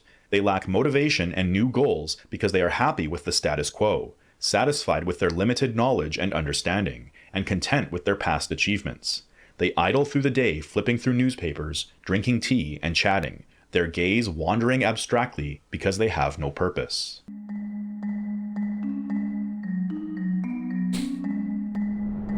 He's absolutely wrecking us, chat. Xi Jinping's approach to governing China is also informed by the historical lessons drawn from the collapse of the Soviet Union. He cites the failure of STROTO tanker destroyed in Saudi Arabia. Oh, I'm sorry I got into this video, chat, because I think one of the things, like, if you're a longtime viewer of mine, you know, and you may be like, well, why does Mike think that we should be, you know, friendly toward China? I think the first thing you should do is actually understand where they're coming from. Now, you could agree or disagree with us. You could think that he's lying. You could say Xi Jinping is lying here. He doesn't believe anything he's saying. China isn't doing this. You know, they're not. They're just cynical. I mean, you're allowed to have that opinion. You know, it is what it is. But I honestly believe that if you evaluate the progress that's been made, there's no doubt that at least some of what he says is motivating the party. And that, to me, means that you have to respect their label as a socialist party. When I used to work nightlife, I always questioned why there were so many people from China spending so much money and having so much money. It makes sense now. I mean, it is what it is. Socialism with Chinese Characteristics by Roland Bohr is a really good reading on China. Oh, interesting. So there you go. It's a very important video to understand China, especially under Xi Jinping. But I just realized something, chat. We are 4 hours into the stream, and I did not chill today. I did not chill today at all, and therefore, I did not receive many subscriptions today. I did not receive much in the way of support. Now, listen. I appreciate that we have been very generous financially over the past few weeks to various candidates. I've got a new podcast. I have a new podcast called The Reaction Cast. that I want to direct you. Toasty, are we deciding to release our non-Hassan episode? Or are we dropping Dr. Jihad tomorrow? What do you guys think about perhaps dropping a different episode? I hate to do an audible, but we didn't really get a good chance of hyping it this week. What do you think about that? I know I'm throwing an audible out that because we have other episodes ready. So what if we went and did like the Dr. Jihad episode next week? Because I don't feel like we properly hyped it enough. There's a massive algo boost for Hassan right now over the internet. I mean, whatever. Maybe I shouldn't ask you publicly. Anyway, the Dr. Jihad episode is very likely going to be released soon. That would bum me out. You want his biggest splash ball from Hassan? Yeah, that's kind of how I feel. So make sure you guys are subscribing to the reaction cast. Thank you everybody for supporting the stream. We have some big gifters. Green Bass Guy, thank you for the 20. Cole the Troll for the 5. Jaeger Larson the 5. Calm Like a Tom with the 20. Thank you guys, gals, not binary pals for supporting the stream. It really does mean a lot. I really appreciate it. Hassan is live. Go off. That was 41 minutes of bad CCP propaganda on channel. Maybe next time pick a better video to get more commie followers. What was wrong with the video? What was wrong with it? You realize Taiwan is not the same as it is, right? At the end of the 80s, they changed for what you cry about. Did they? Oh, I'm sorry. The Times of Israel. Taiwan's foreign minister. Closer ties with Israel aligns with the island's interests. Comments by Ling Shilong praising Israel and denigrating Palestinian policy are the latest sign of warming relations between Taipei and Jerusalem. Are they different? Taiwan backs U.S.-Israel campaign against Iran. Taiwan supports global efforts to bring democracy in Iran. 作为国际民主社会的一员，我们支持国际社会。 Taiwan is a member of the international democratic community. We support the international community's efforts to help the Iranian people pursue freedom and democracy. We hope the Iranian people can soon enjoy freedom, democracy, and human rights. The Ministry of Foreign Affairs also condemns Iran's recent indiscriminate military attacks. At present, the airspace of many countries in the Middle East, such as the United Arab Emirates, Qatar, and others, is closed. Holy shit, there are 35% off gifted subs right now? Holy shit, chat. You have an opportunity to support us. Wait, did we knock it out? Did the hype train end? Or did it never start? The fuck? Did it end? Okay, what the fuck? I'm sorry, chat. It's broken for me. I'm not seeing it. Let me refresh. Anyway, chat, the top sub gifter and... Okay, it's still working. The top sub gifter and the top bit donor get the hype train conductor badge. Bizicor has one for 200 bits. And Green Bass Guy has 20. So, like, listen, if you want to say Taiwan is no longer a U.S. puppet, but that it supports the war in Iran, it supports Israel, genociding the Palestinians, I'm sorry, it's still a U.S. puppet. Like, its entire, government is basically supporting the U.S. empire. It is an American puppet set up to counter and contain and threaten China. So, don't tell me it changed. It has not changed. It is the same old, same old. It is what it is. I'm not saying that Taiwan... by the way, I don't support invading Taiwan. I just want to make that clear. But don't tell me it's some sort of like liberatory, awesome government when it's supporting the war in Iran right now. Like they just announced they're sending aid to Israel. Taiwan donates humanitarian aid to Israel, sends message of hope and solidarity amid Iran strikes. Israel attacked Iran. Like, what are we doing? Taiwan's representative to Israel, Abby Lee, said on Tuesday the donation reflected continued cooperation and mutual concern for civilian safety amid shared security challenges. Our contribution is more than financial assistance. It's a message of hope and solidarity to those affected by war. Taiwan and Israel may be geographically distant, but we are neighbors in our values. Small democracies under constant external threat that continue to thrive and stand by one another. We are particularly proud to contribute to initiatives led by Zaka and are pleased to see our contribution transformed into equipment of real value on the ground, she said. The donation came less than 3 months after China condemned the senior Taiwanese official's reported secret trip to Israel. The Reuters news agency reported in December that Taiwan's deputy foreign minister, Francois Wu, made a previously unpublicized visit to Israel. In October, Taiwanese President Lee Chung-ti said Israel is a model for Taiwan to learn from in strengthening its defenses, citing the biblical story of David versus Goliath on the need to stand up to authoritarianism. The Taiwanese people often look to the example of the Jewish people when facing challenges to our international standing and threats to our sovereignty from China. The people of Taiwan have never become discouraged. Israel's determination and capacity to defend its territory provides a valuable model for Taiwan. I've always believed that Taiwan needs to channel the spirit of David against Goliath in standing up to authoritarian coercion. He made the remarks during a dinner of the American-Israel Public Affairs Committee in Taiwan. APAC in Taiwan. Lee, in October, also announced a new multi-layered air defense system called the T-Dome to defend itself against a possible future attack by China. It is partially modeled on Israel's air defense system.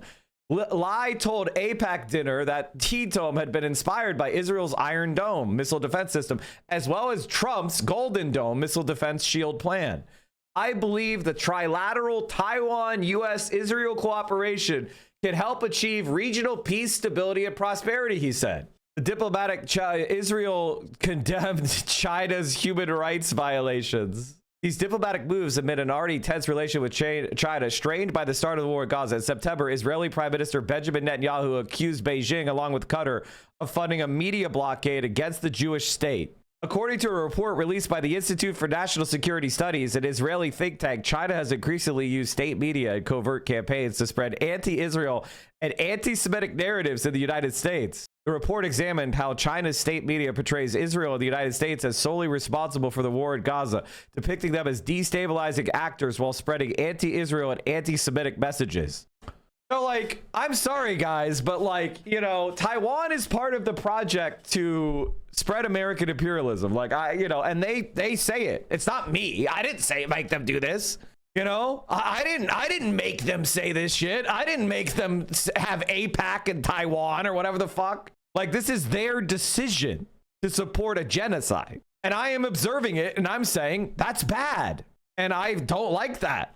Today, Iranian forces appear to have damaged or destroyed multiple USAF KC-130 tankers parked at the open at Prince Sultan Air Base in Saudi Arabia. I mean, if you have reports, I would look at it. It's just like, Taiwan and Israel are close allies. Like, what do you want me to say? I like Taiwan now? Do you like Israel's close allies? Like, are you a pro-Israel like they are? Anyway, Tom Like a Tom, thank you for the 10 gifted. Aberator, thank you for the 10. Queero, thank you for the 5. Top Scruffy, thank you for the 5. Ari81 Borka, thank you for the 5. Roms Mynagus, thanks for the 30 months. Welcome back. That's a great name. Panda Terrestrial, thank you for the 5. Anyway, guys, Morcon Mordon, thank you for the 5.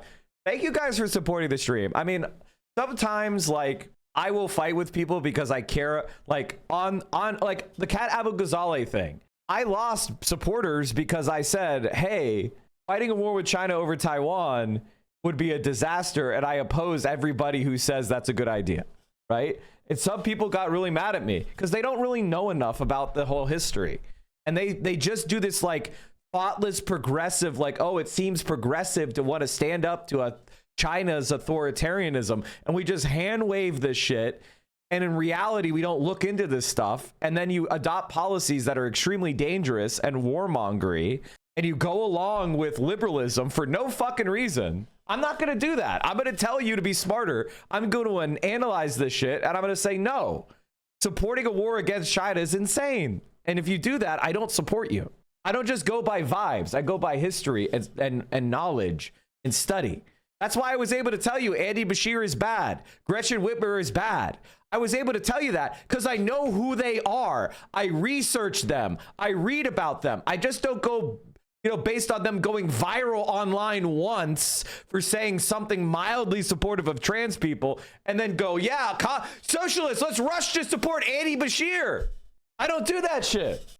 Then backtrack. I only changed my mind because she changed her policies. She changed her policies, and I wanted to defeat a Zionist. So that's the reality. All right, my camera is like grouping and being weird. Okay, yeah, there you go. CPAC crowd not doing what CPAC wants. All right, what happened? You would like to see impeachment hearings? No. People always say yes. Don't ask questions if the answer is no. That was the wrong answer. Let me try it again. How many of you would like to see impeachment hearings? No. Can someone bring some coffee out for the people of CPAC? I know. We've got to keep this House majority. How many of you agree with that? How many of you? Some of your fellow Democrats have called Israel's actions in Gaza genocide. Do you agree with that? Yeah, that's becoming one of those new litmus tests that we said we would never do as a. By the way, who said that? Who said that? As a party, again, it's trying to throw out a word, and are you going to raise your hand or are you not going to? I understand that Israel was hit with a terrorist attack, the likes of which it had never seen, and it has been through a lot, and that it deserves the right to defend itself and to eradicate that terrorist organization. I believe that it could have been done without a lot of the suffering, but I put a lot of that blame also on Donald Trump. If he'd have said, we are coming in and we are bringing food and aid and you're going to make sure that we're safe, it would have happened. But given that, I mean, back to the AIPAC question, should Democrats be taking money from AIPAC? I think that's up to each and every Democrat, and they can own who they take money from or who they don't. In the end, I think people need to be clear about their stance on these issues. And for me, it's one where I believe that we need a future with an ally in Israel, but we need decision makers there that are not acting the way that Netanyahu is, and that we need a president that will push when we are seeing humanitarian crises to actually do something about it. 67% of Democrats and 47% of independents think it's a genocide. Net support is plus 56 and 22 for each respectively. Only Republicans deny it. So Bashir is aligning himself with Republicans only. I mean, yeah, of course. Well, he's aligning himself with a fascist government of Israel. It's not that complicated. He's not aligning himself with Republicans. He's aligning himself with fascist Zionism. All right, chat, it is Friday, which means we have a movie night. This week we are watching Academy Award nominated The Voice of Hind Rajab. لكن تضغطي وما ما تنزفيش يعني حاولي انك تسكري الجو. تمام السيارة جاية. الو طوارئ الهلال الاحمر رام الله الضفه الغربيه عمر معك تفضل. الو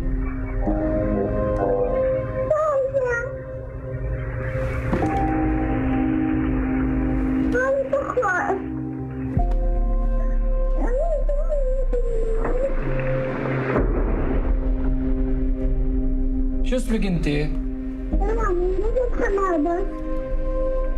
دم أمام بيتي ماما غيرت حالي. مهدي احتمال احتاج سيارة إسعاف. عمر حبيبي احنا مجبرين نأمن له مسلك كامل. إذا ما فيش معها وقت. شايف هدول يا شاب؟ اخترناهم كلهم. 8 دقايق ممكن تكلفهم حياتهم إذا ما عملناش التنسيق وعمارة.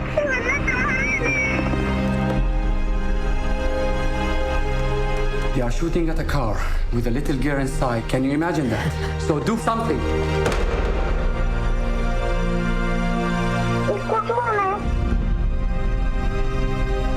انت في التمهيدي؟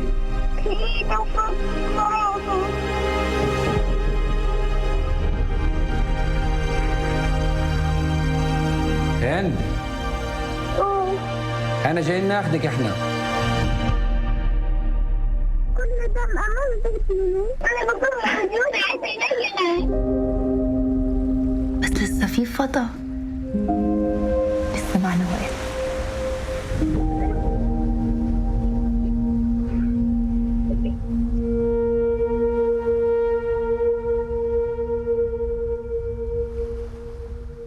So if you want to check that out, check out the Discord. We watch movies every Friday at 9 p.m.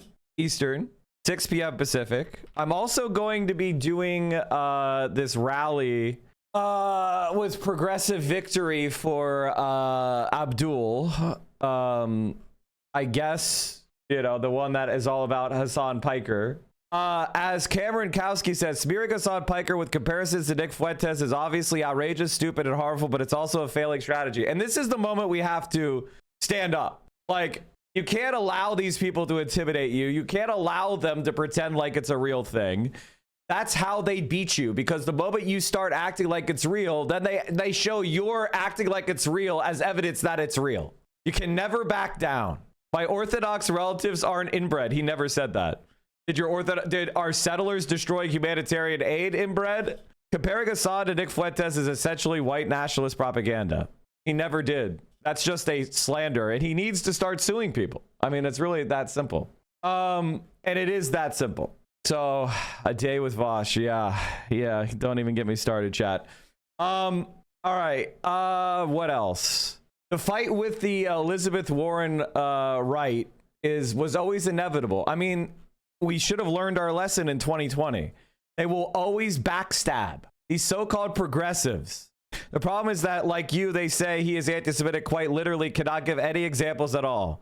If you don't produce the context, the exercise of yours is proof you hate Muslims and Palestinians. Exactly. Anti-Semitism is a canary in the coal mine of fascism. It's one of the oldest bigotries that has caused those of the Jewish faith a tremendous amount of pain.